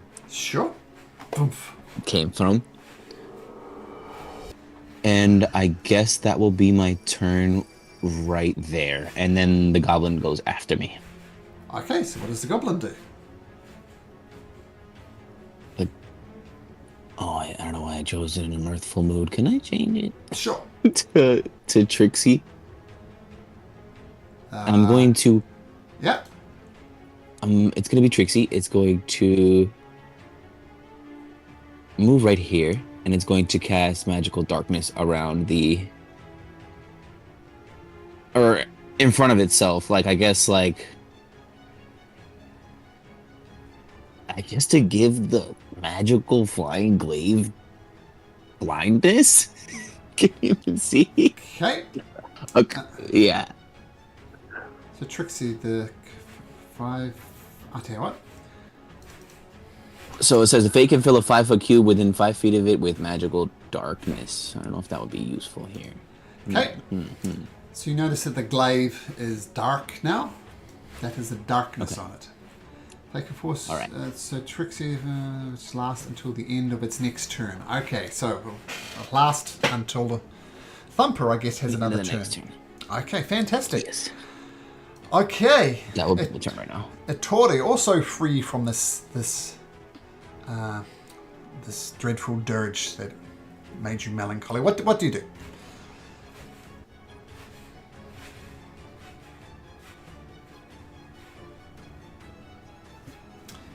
I'm gonna bonus action unmute yourself. Bonus action unmute, bro. My fault. I think I'm gonna follow Thumper's lead, and I'm gonna try and like investigate the prince's sarcophagus to see if there's like any rune carvings on there, or like some kind of Sure. like magic. Like if there's like a box just like saying these things, you know? Okay, feel free to move over there and make me an investigation check. Okay.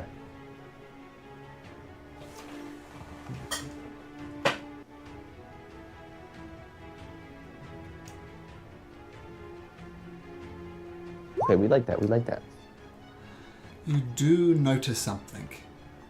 You noticed an ever so thin tendril connecting the stone glaive to the ghostly glaive. There's some type of connection between the two things. It just hasn't attached. There's some type of connection between the two. Ever so faint to the eye, but you do spot it. I'm gonna mention this to Thumper and anyone within earshot. I'm just gonna be like, guys, there's a little fish line on the thing. A what? I think that it's almost like There's a spirit line connecting the glaive to the sarcophagus. it's almost like a piece of string, a piece of magical string connecting the statue of Krasna to this ghostly glaive that's wreaking havoc. Okay. Okay, so we'll do with that what you like. The nobles get to go. The nobles get together and they do the unthinkable. They rush round and they surround Princess Athena. Just get your hands off me! This guy rushes and he hides in the corner, perhaps quite wisely. And these guys rush down and says, "Get your hands off the queen! This is unacceptable!" And I'm going to have them make 4 attack rolls. Or 3 attack rolls, actually.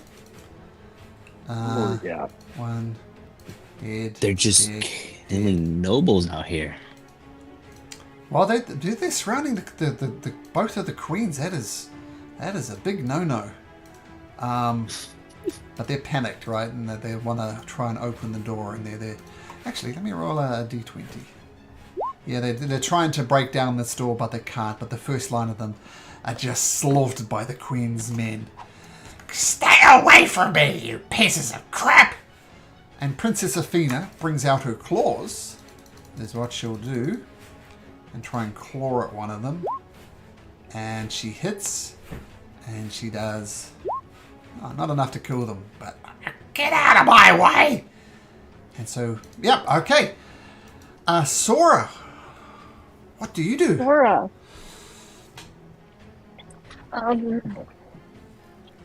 Is there any way I can open that door so that the killing will stop?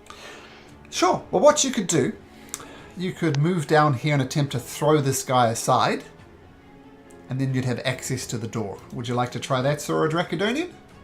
Sure. I'd like to try that. Okay, he's going to resist, but he rolls a 5. So what I need you to do is make me an athletics check, and you're looking for a 6 or higher. Athletics check. Oh boy. Okay, here we go. 16. 16. Plus 7 is 23. So you just grab this noble by the collar and throw him off to the side.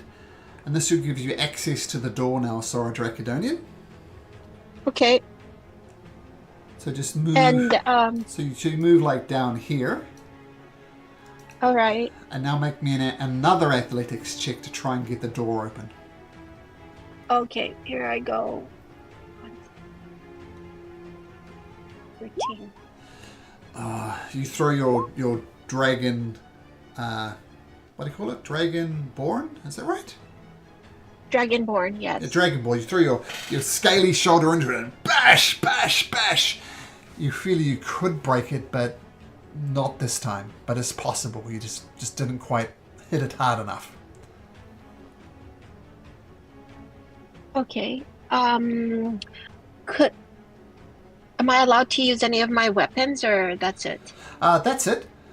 One thing you okay. might consider doing. Remember how I said you could cast the Sanctuary spell?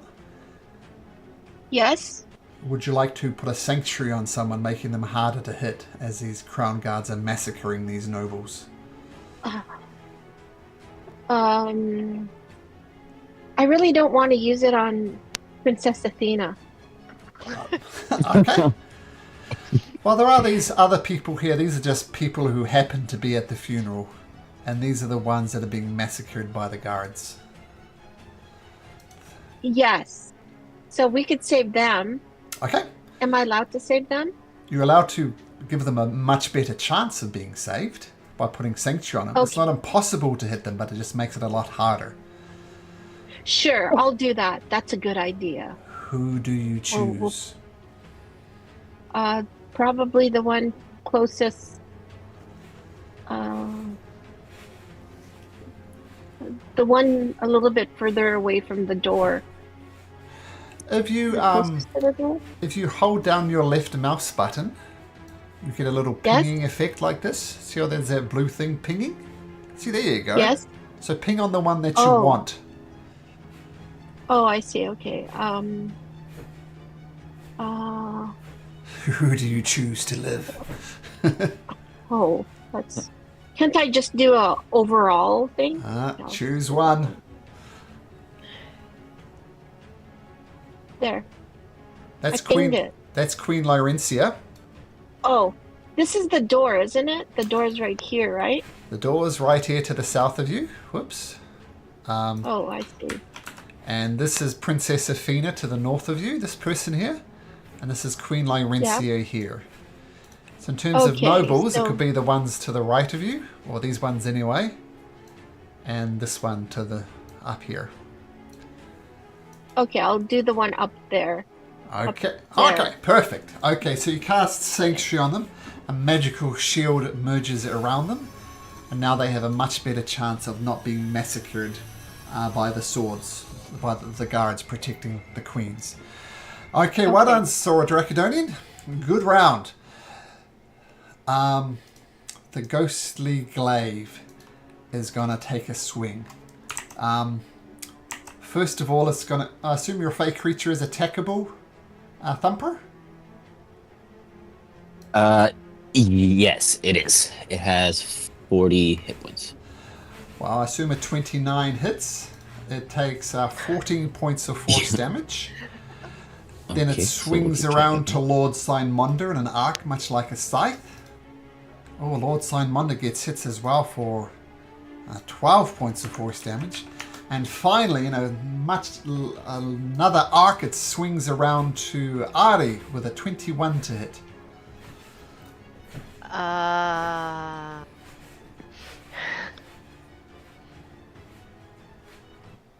How much damage? Oh, okay, 14 points of damage. I was trying to decide, but So a big, huge swing of the glaive, and it cuts through the fey creature, Lord Signmunded, and Arden. Just blood spurts out from all of them. There was 3 hits. Lord Signmunder. Oh, he's torn. oh wait, I need to make a Constitution save. Sure, Oh, that's enough. What were you concentrating on? heroism. Oh, heroism. That's Sure. concentration. Yep. Okay, but 10 is exactly what you needed. Lord Signmunder. doesn't like Volga doing what Volga's doing. But he wants to, let's leave it to luck. Volga, you daft bastard. Either protect the queen or help us out here. Make your choice. That's what he yells at you. And let me just check something. Can I respond, or do I have to Sure. wait till my No, turn? you can respond. Absolutely. I'm trying to use the king as bait. Maybe this glaive will attack it, and we can figure things out. Oh, make a persuasion check. That's a big ask. That's I see you thinking. Oh God, Nat 20, baby. Oh my God. That's the stupidest plan I've ever heard in my life. But if you think it's worth a go, just make it absolutely clear. If you hurt one hair on the body of the queen, you'll be up for treason and you'll be hanging before dawn. Do I make myself clear, Volga? Understood, Captain. Aye, aye. And Volker stands in salute. It clicks his heels. Very good. Lawrence Simonda swings his maul twice, hitting the glaive both times, doing 8 points of slashing damage, which was reduced to 0. Does no damage at all. Ari. sorry. Grass pollen off the charts. I feel you. I'm so now that Itori pointed it out, can I see the thread? Yeah, you can. Okay, she's gonna go up there and slash at it with her longsword and try to break the connection. Sure, make an attack roll. Oh, no. She's gonna try again because she has extra attack. Oh, There we go. There we go. Someone today called that the Christmas roll, or the red, Yeah, where you red get one of each. one and the green one. So that's the Christmas roll. Yeah, so 13 damage. 13 damage. Maybe. It passes through as if it wasn't there. Oh no, we're doomed. Okay, that's my turn. Vulgar. Vulgar the Desecrator. Okay. What do you do? Vulgar again is going to gorilla two-hand smash the... I mean, I can't just open it, right? It's nailed shut. Yep. Okay, yeah, one more go. Oh, you gotta be kidding me. It's just a wood coffin. It's probably still gonna break, right? Okay. Vulgar's real strong. You get a second attack, I believe. Shit. Yeah, I do. I'll use it. We'll do it again.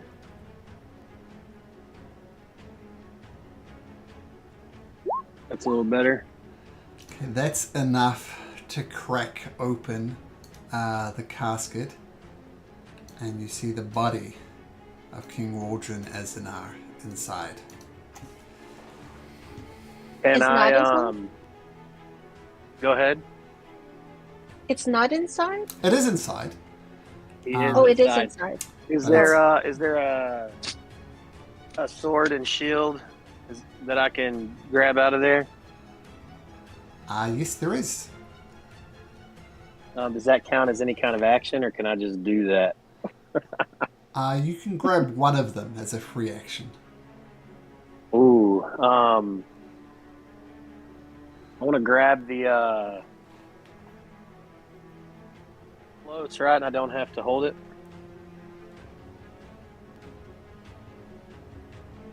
Sorry, I mean you don't have to hold it. Oh, is it not a magic shield? It is a magic shield. Looks like a very nice shield. What's magical about it? Do I know? Yes, you do. You saw him fighting with it in the King's Games before he was killed, and this shield kind of floated around him. It was a shield that allows you to use two hands as a weapon, so it's a floating shield, and It looks like this.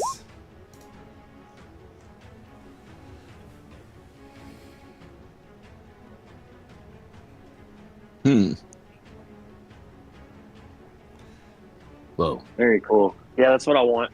Okay. Do I need to be attuned to it for it to float around me, or does it like automatically know I'm awesome? Well, it automatically knows you're awesome because you are awesome, but you also need to attune to it. I don't know how that works. Probably can't do that right now, huh? You can use it as a normal shield. Can't throw it back in there and grab the sword. Next round you can. As I said, you can grab one of them. I'll just use it as. Is it gonna make me slow? Does the shield make me slow or anything? No. All right, I want to use my movement then to finish my turn. Zephyr, I should still have Zephyr Strike in effect. Mm-hmm. And so I'm going to move up here beside Thumper. And as I'm passing, I'm going to say, "Hey, Glaive, the king's there." Okay. We'll see what the glaive does as you rush up with the shield of the king. Okay, Thumper. What do you do? So, is my mic on? Yep. Okay, yeah. I'm going to take my spear and I'm going to try and crack open this sarcophagus. Okay, make an attack roll. I didn't necessarily. Well, okay. What do I do? Because I don't have like a button for it here. So I roll a d20. I just make an attack with a different weapon, and we'll add +1 to the roll. Okay, and I'll just do. Okay, lovely. So 10. So you get the spear and jam it in. It doesn't do any damage, but you feel it could do some damage if you perhaps aimed your spear a little better. So it is breakable, I guess would be the word, but you fail to break it. Okay. And then let me see what I have as bonus actions. I'm gonna use one of those. Okay. That's gonna be my turn for now. Okay, cool. Ettore. Okay. So Thumper, hold on. I'm not muted, right? No, you're good. No. Oh wait, the fairy, the goblin thing Sure. goes after me. It's gonna get. Sorry to cut in front of you, Ettore, but You're good. it's gonna get right here, and it's going to swipe at where this string connects to the sarcophagus. Okay, before you do that, it's going to swing the glaive at you and misses as it's in darkness. So you're going to attack the point where it connects to the glaive? Sure, make an attack roll. Yes. I'm going to... Okay, so this thing has a bunch of stuff on it too. Okay, I'm just going to roll a spell because it's with my spell modifier. Sure. So, boom. Yeah. Yeah, roll damage for the plague thing. Alright, so it's going to be 2d6 plus 6. Oh.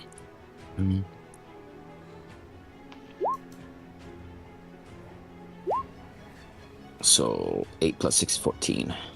14. Okay, you chip some of the statue away. It's going to take some more hits like that to fully destroy the thing, but you're well on your way. Okay, all right. So now, Ettore.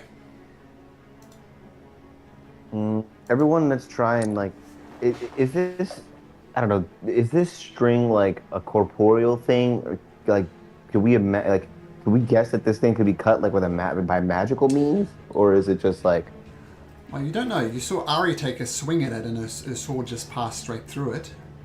So that's all you Well, I mean, it is a magical sword, so. Yeah. Mm. All right, well then, forget that. Man, what's he gonna do? Is there like a little keyhole or a button that he can press to like pop open the sarcophagus like a test tube?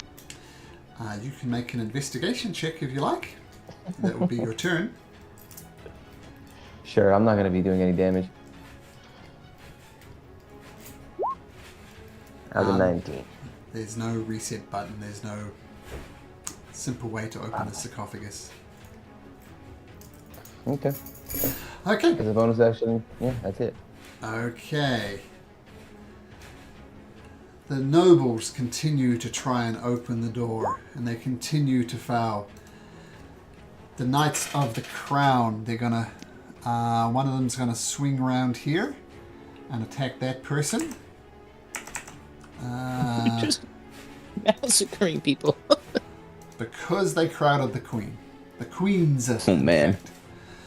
Swing the longsword, and that one goes down.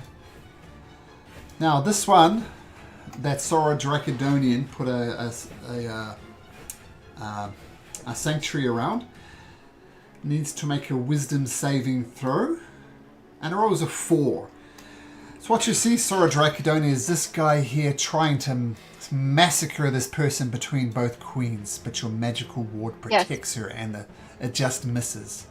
So at the very least, you've saved the life of that noble.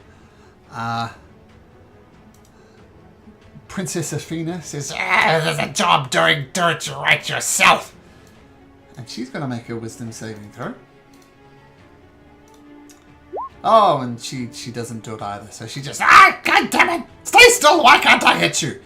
So sorry, you protect them not once, but twice. Sora Dracodonian, what do you do? I still would really like to open this door. Okay, make an athletics check. All right, so here I go. Athletics check. Wait. Get my glasses. Okay, here, athletics check.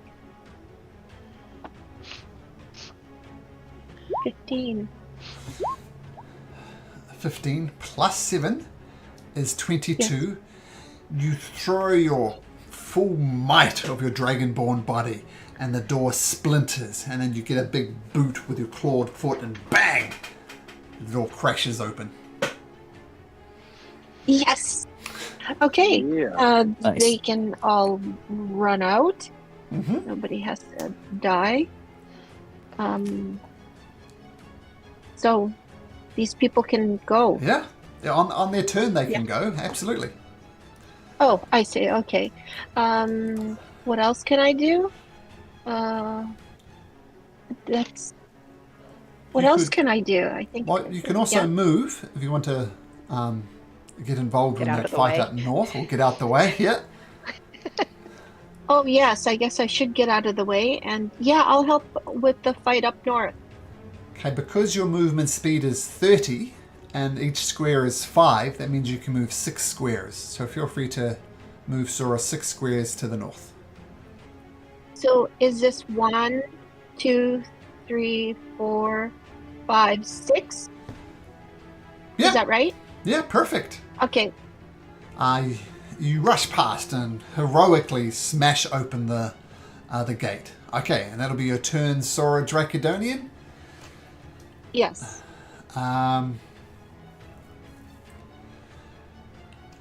Ari and Lord Signmonder, you can have an attack of opportunity as the glaive is about to move. Do you wish to take the attack of opportunity, Ari?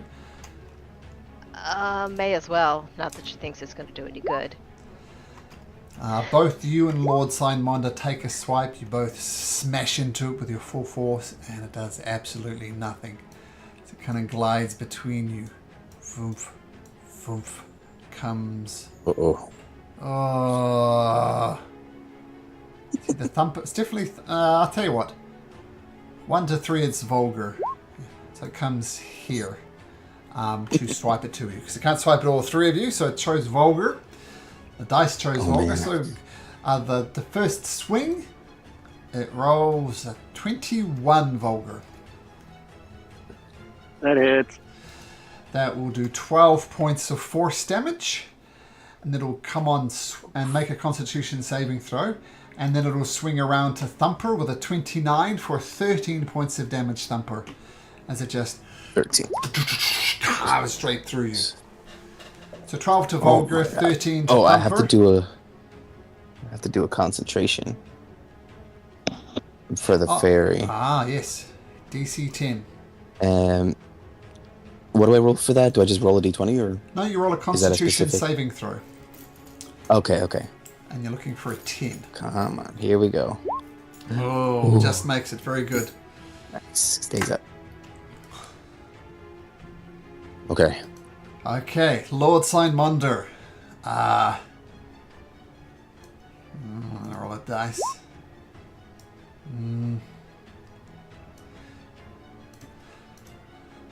Look.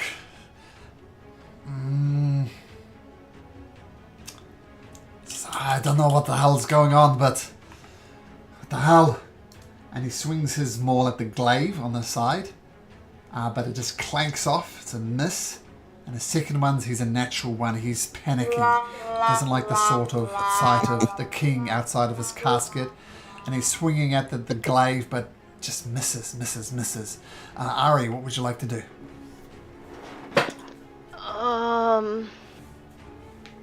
Well, if she can squeeze in there, I think she would try to assist with getting the sarcophagus open.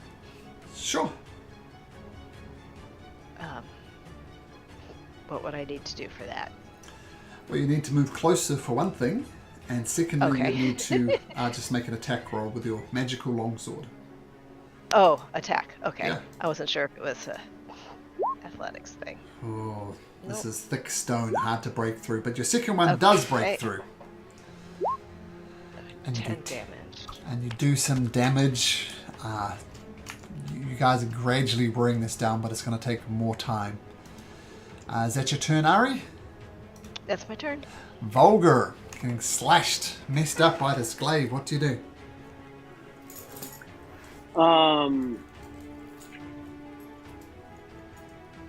So I want to see if this.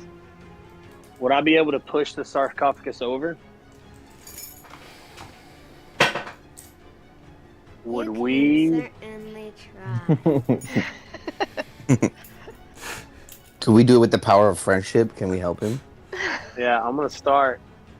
I tell you what, What do I gotta yes you roll? can.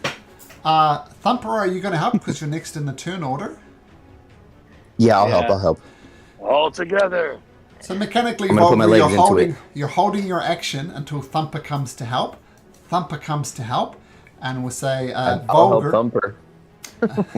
Vulgar, you make an athletics check at advantage. Here we go.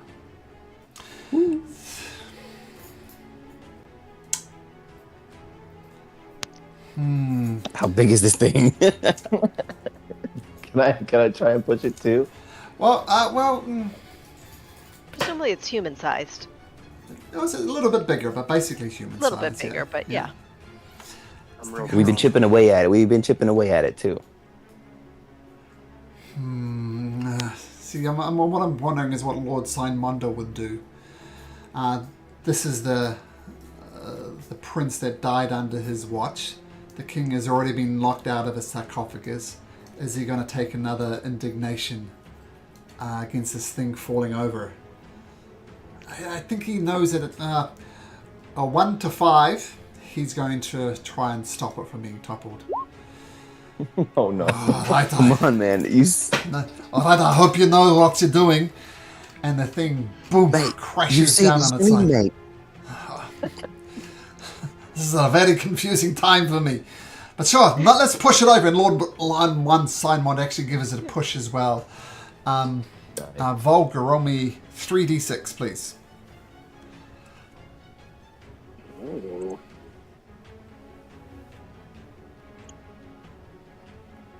Presumably the prince wouldn't even be in there. He died in the swamp, right? Like he probably got sucked down into the quicksilver or quicksand. So it falls Steady over. roll. And it's still a big crack appears. Average. It's getting there, but still not done. So Thumper, you help to push. That would be your turn. Ettore, what do you do? As this thing lies on the ground. Wait, the fairy is gonna attack Oh, sure. as well. It's gonna take another swing at it with its little. I'm gonna say it has a little sword. Sure. A spell.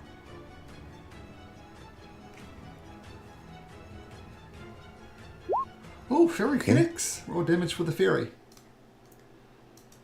How do I do like the way that Vulgar? How do I do it the way that you did it with like the multiple d6s at the same time? You're trying to roll 2d6 plus 3, right? Plus, it's 1d6 plus 3 plus the level, and then another d6 for force damage. So okay. That's the basic formula, so I'm sure you could work it out from there. /R and then what you want to roll.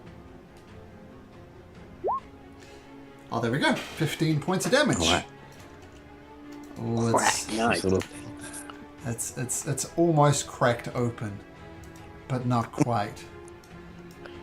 I'm going to say this all happens at the same time. The Queen, the nobles, and the royal guard protecting the Queen, they all rush out. No, to I safety. haven't gone yet. Who Ettore didn't go because I interrupted with the fairy real quick. Tell you what, they run away anyway, so they're all gone. So there we go. Okay. Sorry, Ettore, as you were. No worries. I'm gonna stick a mind dagger in it, see if I can crack it open a little bit more. Okay.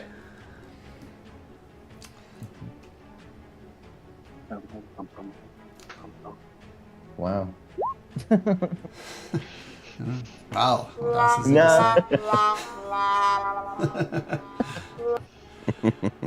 All right. Well, then I think that's what I'm gonna do. I'm gonna be like, you guys are doing great. You guys are doing great. Sora Dracodonian, rushing to your friends as you've effectively saved several nobles, possibly both queens as well. What do you do? I'll help with the thing there. Sure. I'll help crack open the thing. Do I have vision of it? Yeah. Can I see it from where I am, Yeah. even though I'm far away? Yep. Okay. So I'll take my crossbow, because Sure. I don't think I can use my great sword because I'm not close enough. Mm-hmm. But I'll take my crossbow and see if I could try to crack it open. Okay, we'll say you swing like over here to get a better angle at it. I think that makes sense. And yeah, fire a shot with your crossbow. Okay. So do I press the 3? Let me look at your sheet. Crossbow, yeah, the plus 3. Crossbow. You're much better with your Plus great 3. sword. Yeah, the plus 3, yep. Okay, here I go. Oh yeah, that's right, because it's plus 7, right? Yep. Or even with my javelin. Oh, you can throw your javelin. You're much better at throwing javelins, so why don't you throw a javelin with your plus 7? Yeah, I think that's a better idea. Okay, I'll do my javelin. Here I go. 19. Oh, 26, Nice. that hits. And you can actually throw 2 javelins on your turn. So we'll take that as a 26 and a 22. In other words, both of your javelins hit. And you see next to your javelin, your 1d6 plus 4? Yes. Click on that twice, because both of your javelins hit. So the 1d6 plus 4, click on that.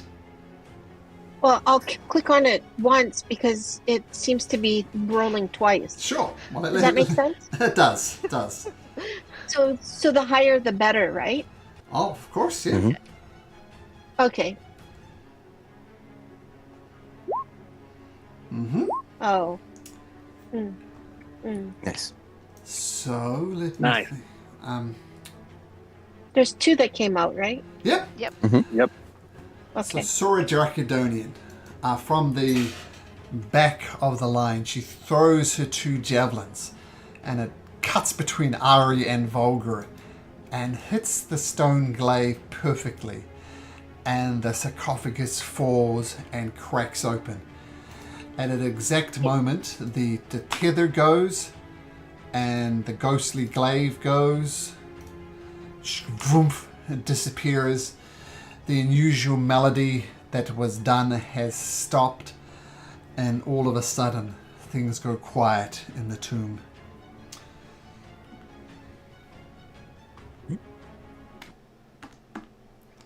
Ooh. Is there ice? Oh, great job, everyone. Good effort. Let's take a look at this sarcophagus. See if there's anything inside. Lord Signmonder looks over your shoulder and says, "Alright, as you can see, there is no body of Prince Krasnir in here. I was here for his funeral, and it wasn't really a funeral because we didn't have the body. We decided to bury him with a few of his personal effects. And here's some clothes and some personal items. There's a bottle there, presumably of the whiskey that he liked, things like that. Very mundane items that are worthless to everybody, but valuable to Prince Krasnir." So, Shall we try that whiskey? so Ari's really pretty angry with Lord Signmonder and wants to know and asks him, "What are you hiding from us? Some secrets have come back from the past." And you seem to be a part of each one of them. She has a point, mate. This is the second time a vengeful entity has come for our throats. He must know something. Volger is picking up the bottle. Do you put that bottle down? It looks like there's enough for at least a half shot for everyone. It back. We can get whiskey, Volger. Mate, we have quid. Volger will reluctantly set it down and grunt. Look, we've had this conversation before. I told you that if we are to move forward as a kingdom, even as one as misguided as the soon-to-be Queen Athena, the thing that'll hold this kingdom together is honor and the goodness of people. I pledged my word to the King Waldron, and I tell you what he told me, what happened. We went to the swamp, to the Bleak Maria, as it's now called. We struck a deal. Well, it was King Waldron and King Dasmag struck a deal. The King Dasmag blessed the crown. We returned back. Prince Krasnir died in the swamps, as did Father Lestor. That is what happened. I swear it. How did they die? My understanding is there was a place called Swigglgard, a place of much feasting and joy, and King Dasmag was the king of the court. He threw parties, he threw great feasts, and he invited us to one of them, and we talked. Or the king and him talked. He blessed the crown, and on the way back, the king fell into something that I would describe as quicksand. Him and Father Lestor. Needless to say, we tried to save them. I threw out my arms and he grabbed hold of a rope, but there was something unnatural that pulled him down, and he went down and down and down, as did Father Lestor, and that's the last we saw of them. Needless to say, we searched the quicksand, tried to find them, tried to get them out, but they were just gone. You say he struck a deal with this king of the Fae? Yeah, for the blessing of the crown, yes. Of the crown? He already had the crown, no? Oh, Is it this crown that's on the king's head now, or the one that's about to be placed on the queen, or the princess? The crown is in the palace at the moment, but it is the very same crown that Princess Athena will be crowned with in the not too distant future. Tomorrow, in fact. Lord Monder, look, I understand the importance of ceremony and the importance of, bringing the Queen to power. I get it, but the link here is that crown.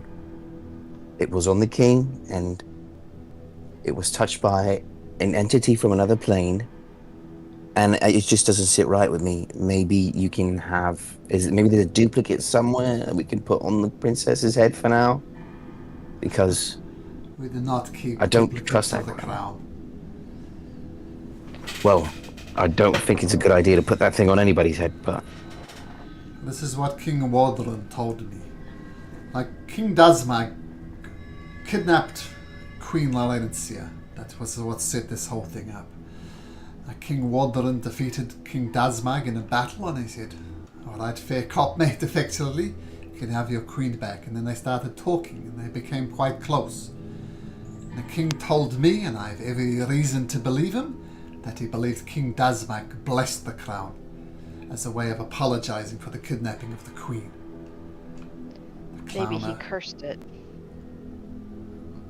Yeah. All I have I'm going to to go agree with on Ari here. is the word of King Wardren Azanar, and I know him to be an Well- honorable man. But he wouldn't have necessarily known that it was cursed and not blessed. I'm not saying that the king lied to you. But just with the way he died and what happened here, it seems like there's some connection Oh, to something other than a faking. I hear what you're saying. Maybe there's something into that. But King Wardren, who is wise beyond his years, felt that was a blessing. Maybe he made a mistake, I don't know. No, but we know what's just happened. And they're saying that your line will die. Do you want to risk that? I do not want to risk Princess Athena's life, if that's what you're asking me. Horrible though she is, she's the rightful heir to the throne. Yeah, we don't want civil war. No, we do not.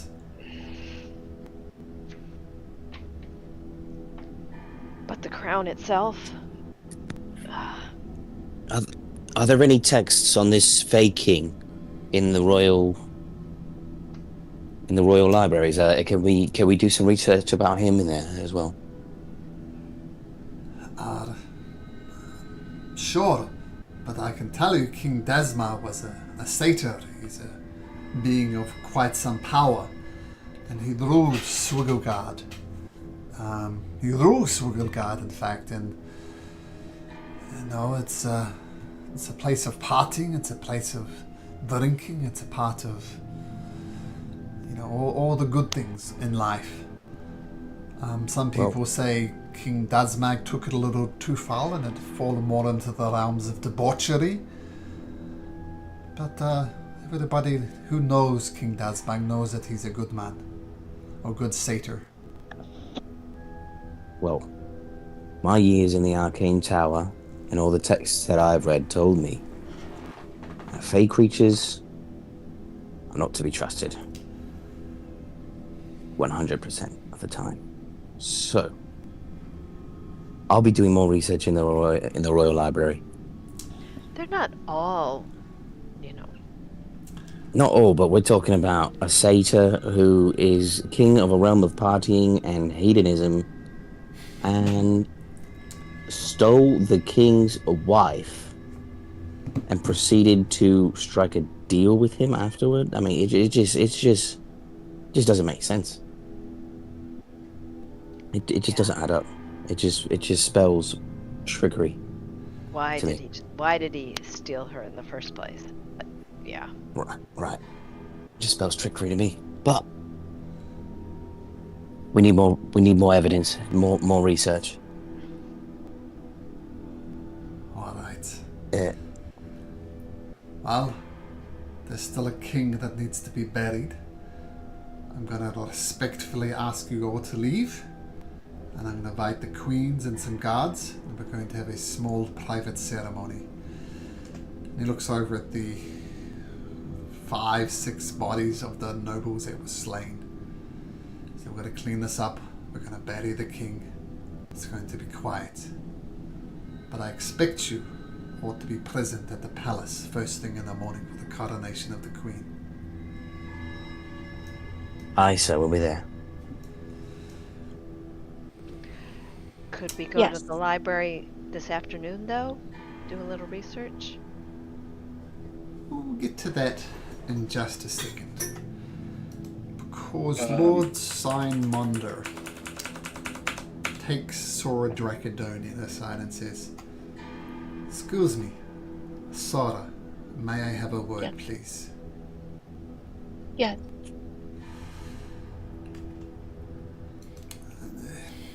Your friends, your companions, the people that you trust, seems they do not trust me. There are things that I'm relying on my honor. I gave someone my word to keep things secret that for the good of the kingdom will need to remain secret. I'm interested in your opinion. Do you think I am doing the right thing? Relying on my honor and my word? Am I just a doddering old fool? Or am I standing up for my honor? What say you, Sora Dracodonian? Well, what I'm thinking is you may have your honor, but nobody will respect you because you're not telling the truth. And there's people that are being hurt, and there is mistrust everywhere. So what is your honor if nobody believes you? See, I hear what you're saying, Sora, but my honor is the thing that I hold up utmost above everything else. Maybe you're right. Maybe I'm just a dithering old fool.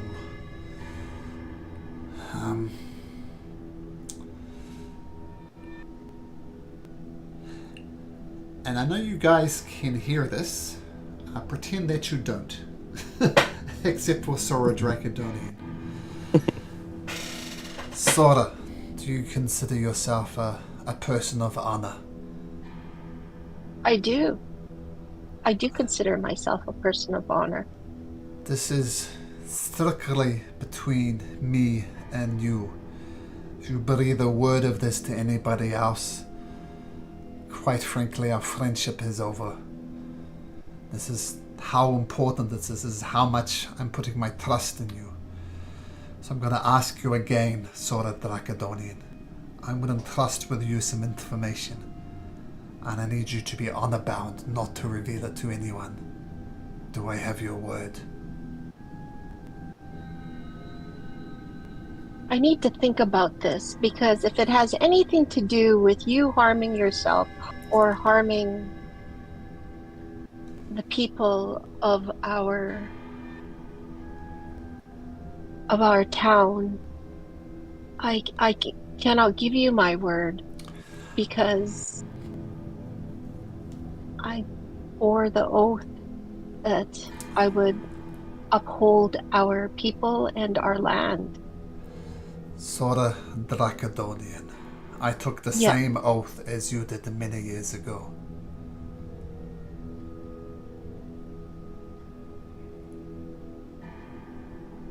Okay. So do I have your word? You do have my word, yes. And he says, if worse comes to worse, and if you have no other options, and he pushes a ring into your hands. On the ring, it has the crest of the Monder clan, and it has the numbers 422 on it. 422. And he says, if worse comes to worse, if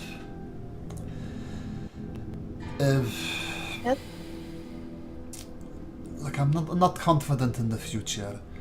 I'm not confident in the Queen. And if I'm not confident in the Queen, I guarantee you she may be out to get me. I am the most powerfully connected person in this city. I have great influence. And I think that will drive the Queen mad. If I should fall, Sword of the Dracodonian, take this ring and go to the crypts of House Monder. There you'll find secrets that I cannot reveal in life. But I cannot emphasize this more, Sword of the Dracodonian.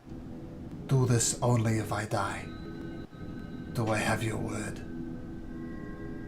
Well, hopefully you will not die, but yes, you do have my word. But could you repeat that again? The crisp of what? Let me take you across to the map of Oathbreaker, and it should make more sense. Okay.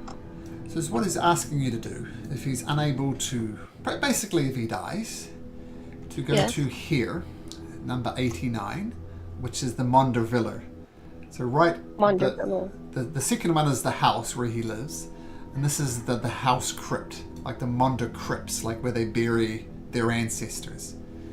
Oh, I see. Like a cemetery. Like a cemetery, but it's like an expensive one, right? With a roof on it, and it descends underground to like a okay. Yeah, that type of crypt.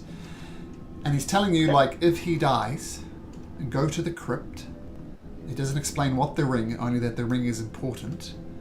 And he's saying secrets will be revealed there that he cannot reveal in life. Okay. Okay. Wonderful. All right. Got it. All right. So Zora goes and tells all her friends. Wait, what? Just kidding. Joke. Okay. So Lord Signmonder asks you politely to all leave and to meet him in the morning. Do you all leave? Absolutely. Can't wait to get out of here. Yes. On the way out, while that conversation was going on, Volger would like to try to swap his sword out for the sword in the king's coffin. He still wants to. Make a sleight of hand check. At advantage since he was being secretive in his conversation. Well, I was tempted to give you disadvantage for a reason, so we'll just call it a straight roll.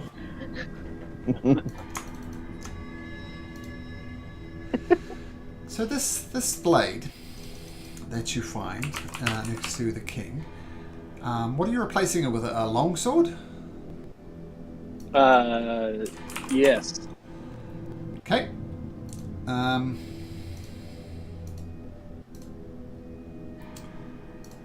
This. Do I was gonna put the shield back if I got caught. Like, oh, I'm just putting the shield back, but I can still put the shield back over the sword, so it's not as obvious. You I saw. don't think I'm gonna be able to. You saw the king swinging this blade. It's known as the Falcon Blade. As you can see, it's a fantastic looking sword with the wings of the falcon around the outside of it. And Lord Signmonder sees you withdraw this magnificent blade, and he just glares at you.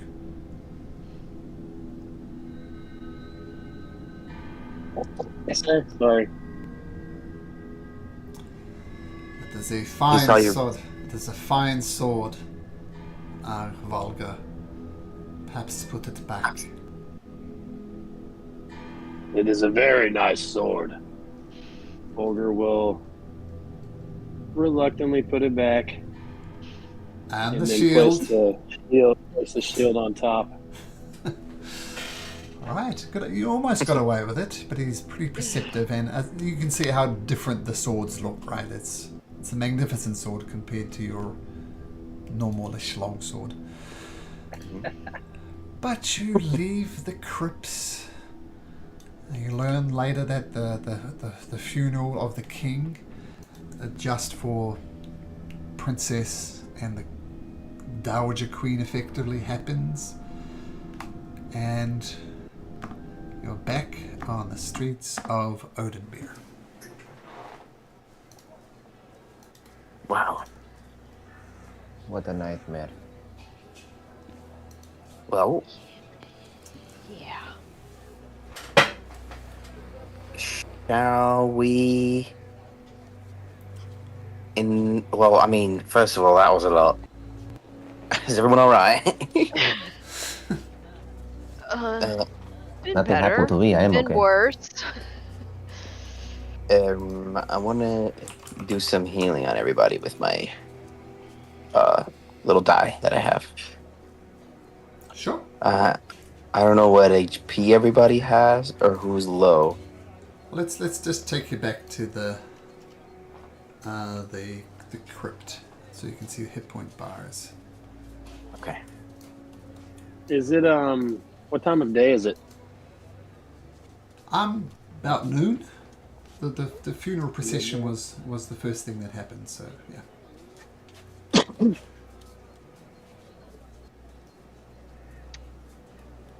Okay. I'm pretty low compared to the overall.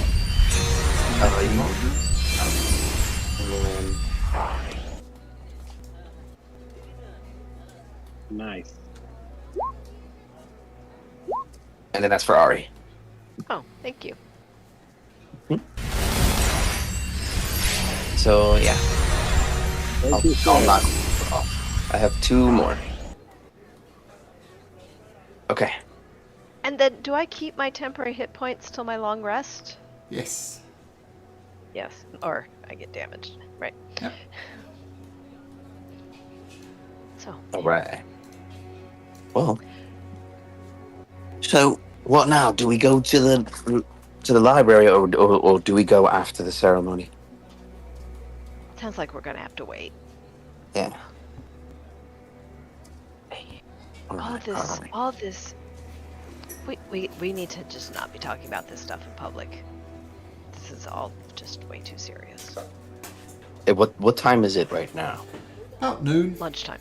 Yep. Noon. Yeah, the funeral Where, was first thing in the morning. What number is the inn? 44. Luckily, Tavern is 44. This one here. Or the Lucky Leap Tavern, sorry. Oh, it's that way.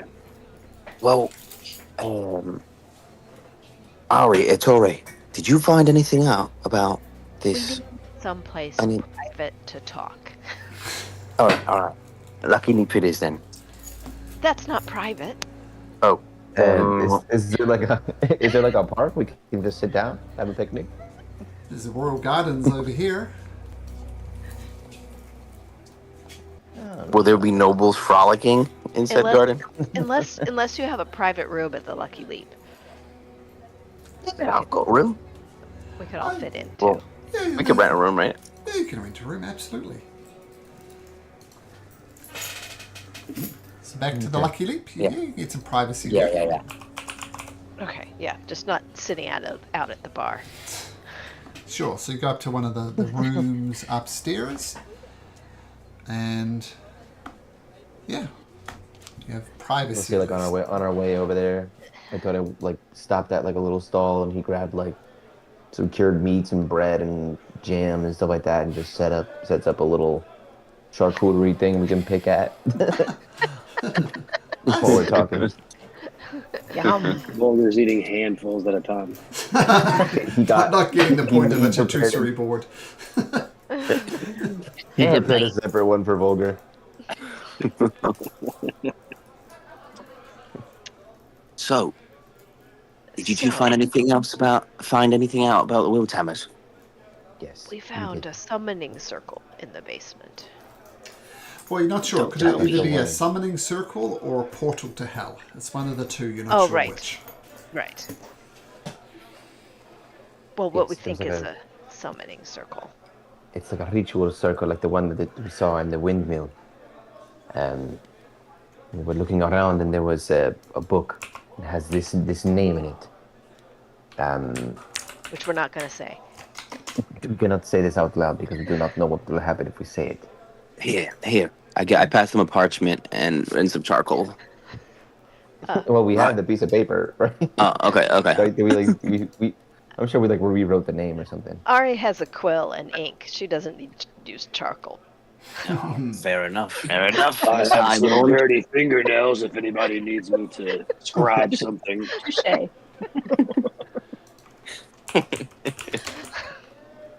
Interesting. Whatever What it is this? it's connected to the will tamers and the energy sucking that goes on in the manor. But it just feels like too much of a coincidence that this leads to the same place the creature that killed the king comes from. Does it? Well, Oh, you mean the port? Are we sure of that? Can I? Well, what's your logic behind it? That it's the same kind of portal. well, either No. way, it's a demonic circle, no? Yeah. Or devil, which is it? Devil. Yes. Would Thumper know anything about this name? Can he do like any kind of history or arcana check? Regardless of the role, you have no idea. Oh, Yeah. yeah. So This we is thought not my expertise. yeah, so maybe the library, but this is probably pretty forbidden knowledge. But it's just the Wilthammers are trafficking with a devil, and a devil shows up and kills the king. Mhm. That's just, and then the whole thing at the windmills. Something's going on. Something is going on in Odinbeer. Should we Something has tell the already authorities? The authorities of what? I doubt Who are we gonna tell? Mr. Nettlewester has any more station than we do at this point. We are working hand in hand with Sign Monder. We'll He probably has get no more power than me. and it's it's probably beyond him, honestly. Certainly Fair enough, but beyond nobody's beyond us. the law. Nobody's beyond the law. Maybe we can get a search warrant. A what? A search A warrant. For who? Accuse them of demonic practices or devilish the practices. Wiltamers. Oh, against the Wilthammers. You really the think Wilthammers, we're yeah. going to be believed? Well, Probably not. Either way, we will be successful. What could be so wrong with an accusation, no? If we make Well, said accusation, we could also become targets if Yeah. we Yeah. mess with the wrong people. And if they know that we found it, that could be a problem. They could come after us. I mean, they're working really hard to keep that a secret, and if we spill it, yeah, seems like a bad idea. I mean, eventually, yes, but I think we need to have a better sense of what's going on. All right. I think we need to search the. I mean, I doubt anything will be in my. Well, there's probably a chance it might be in the library, but maybe I could send a pigeon over to the Wizards of the Arcane Tower, see if they know anything. What Can I do that? Can I send like a messenger pigeon? You could. It would take him 4 days to get there and 4 days to get back, but absolutely you could. All right. I'll do that at some point today. I'll send something out. Send a little. Are you going to send the name? That's probably not a good idea. Well, they're wizards. I'm Yeah, sure well, if it's world threatening, they'll feel charged to. Yeah, pigeons can be intercepted. Well, then I'll send a hawk. I think you're missing the point of it all there. This is dangerous. Or a courier. We'll send a courier. It's fine. couriers can be killed. This is our All right. How do you information. suppose I send this message then? I don't You think do you not should. send a message. Why not? What's the problem? We don't have any leads as to what this entity might be. We just know that it's devilish. Yes, but you realize the name has power itself.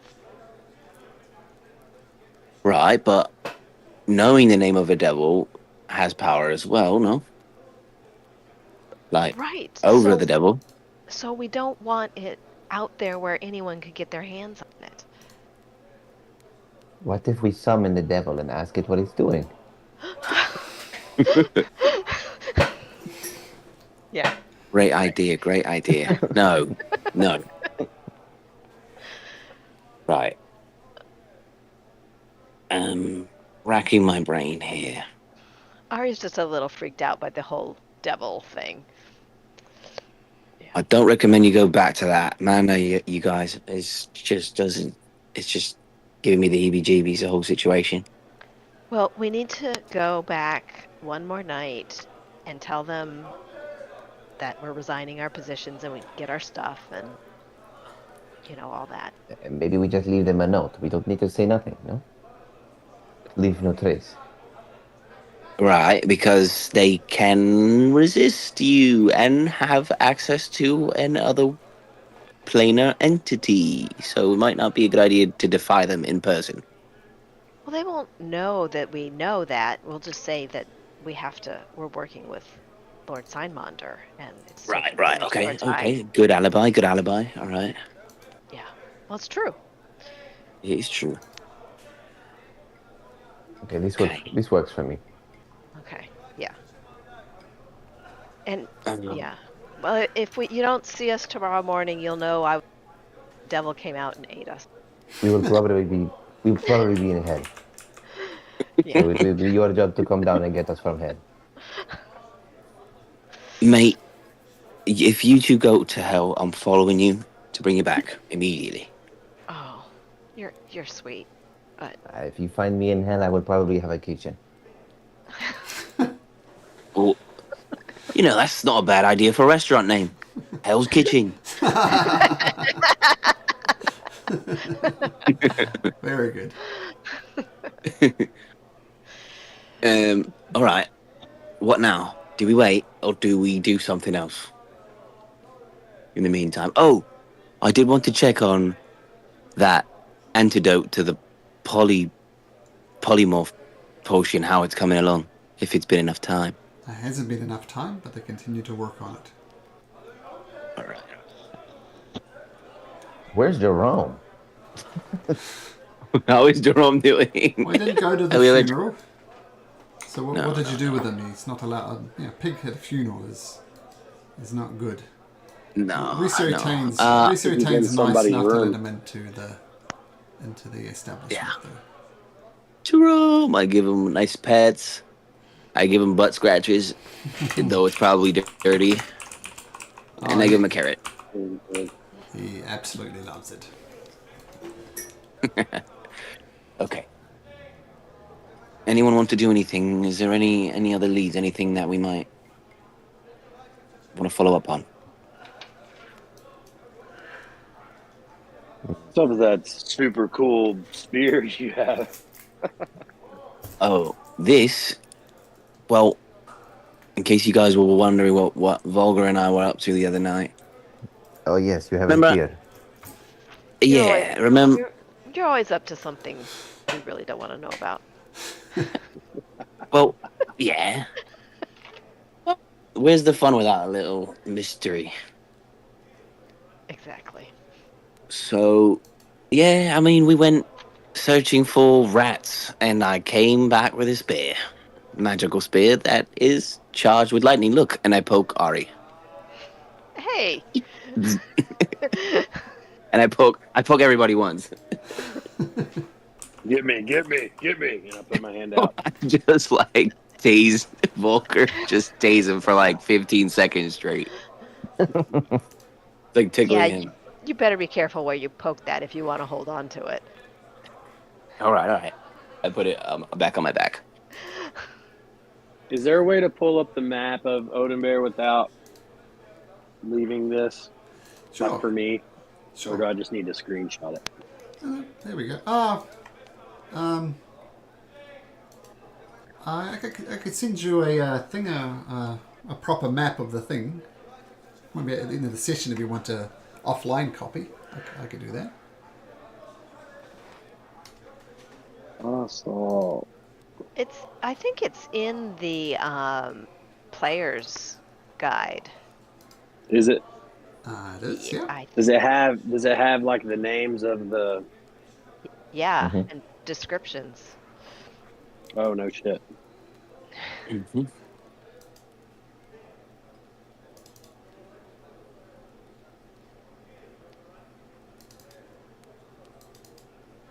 I don't know. I don't know.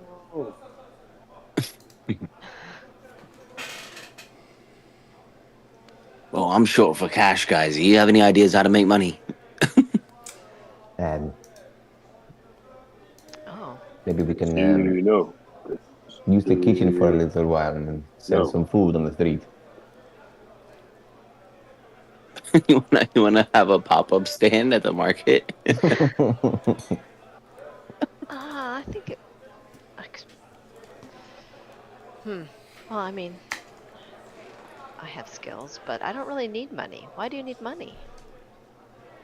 Come on, money is the way to get whatever you want in this world. Yeah. I mean, look at the Wildhammers. They have loads of money, and now they can summon devils. Yeah. Is it worth investigating this spear, or to see if there's anything crazy about it, or Is it just a we regular just plus got a cool one? weapon? Yeah. As I said, +1 with a little bit of lightning damage thrown in on top of it. It's And not so like a when- key to like a lock or something. It's just it's just a really cool. So when do I get to share the secret? Don't. Never. You said just spill it. what? Did I hear that correctly? Soro Dracodonian has a secret, Well, this is up Oh, to that you. or was that Sorry. not in game? That was off. That was off. Okay, Did you say above That the was off table? mic. Off the record. that was What is above the it? table. Oh, Yeah, that so- was above the table. Lord Well, it's up to you. What do you think? Well, Lord Simonda asked you, and you said on your honor you would do it, is you wouldn't visit the crypts unless he died. And their secrets would be revealed that he couldn't reveal in life. So it's up to you, Sora, if you want to reveal that information to your friends. It's purely up to you. And by the way... Interestingly, and Sorry, no, go, carry on. go. I I was was gonna... thinking, Okay, I'm going to go briefly. I just posted a thing in Discord, and there's actually an interactive map that someone made of Odin Bear. So if you click on that link, it's an interactive map. You can hover over things and learn about the location. So that's the Awesome. perfect offline tool. Sorry, Dracodonian, as you were. You keep cutting off a little bit. Oh. But interestingly enough, Lord, what's his name again? Charmander? Mm-hmm. Is that correct? That is correct, yeah. No. He took an oath of not telling anybody either. But surprise, he told He me. told you. Yeah. That's what made me decide that maybe I can take this. There, Lord Simonda. Mm-hmm. Yes, so he took the oath and he told me because he needed help. And so maybe I can tell my friends because we would like to help, Lord. We'd like to help the Lord. Mm-hmm. Oh, okay, that's something I should think about a little bit more. Sure, but yeah, completely up to you.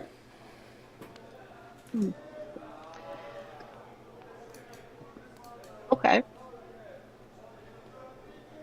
Okay, so something to ponder on, perhaps, Sora Dracodonian. And you have the afternoon free. What would you like to do? You know, Otherwise, next door there's a massage parlor. Massage parlor. yeah. The spa. Yeah, you can have a spa day, absolutely. Yeah, go have a sauna and a massage. Doesn't that sound nice? That's so nice. Yes. I've never had a massage in my life. For real? I think this will be the first day.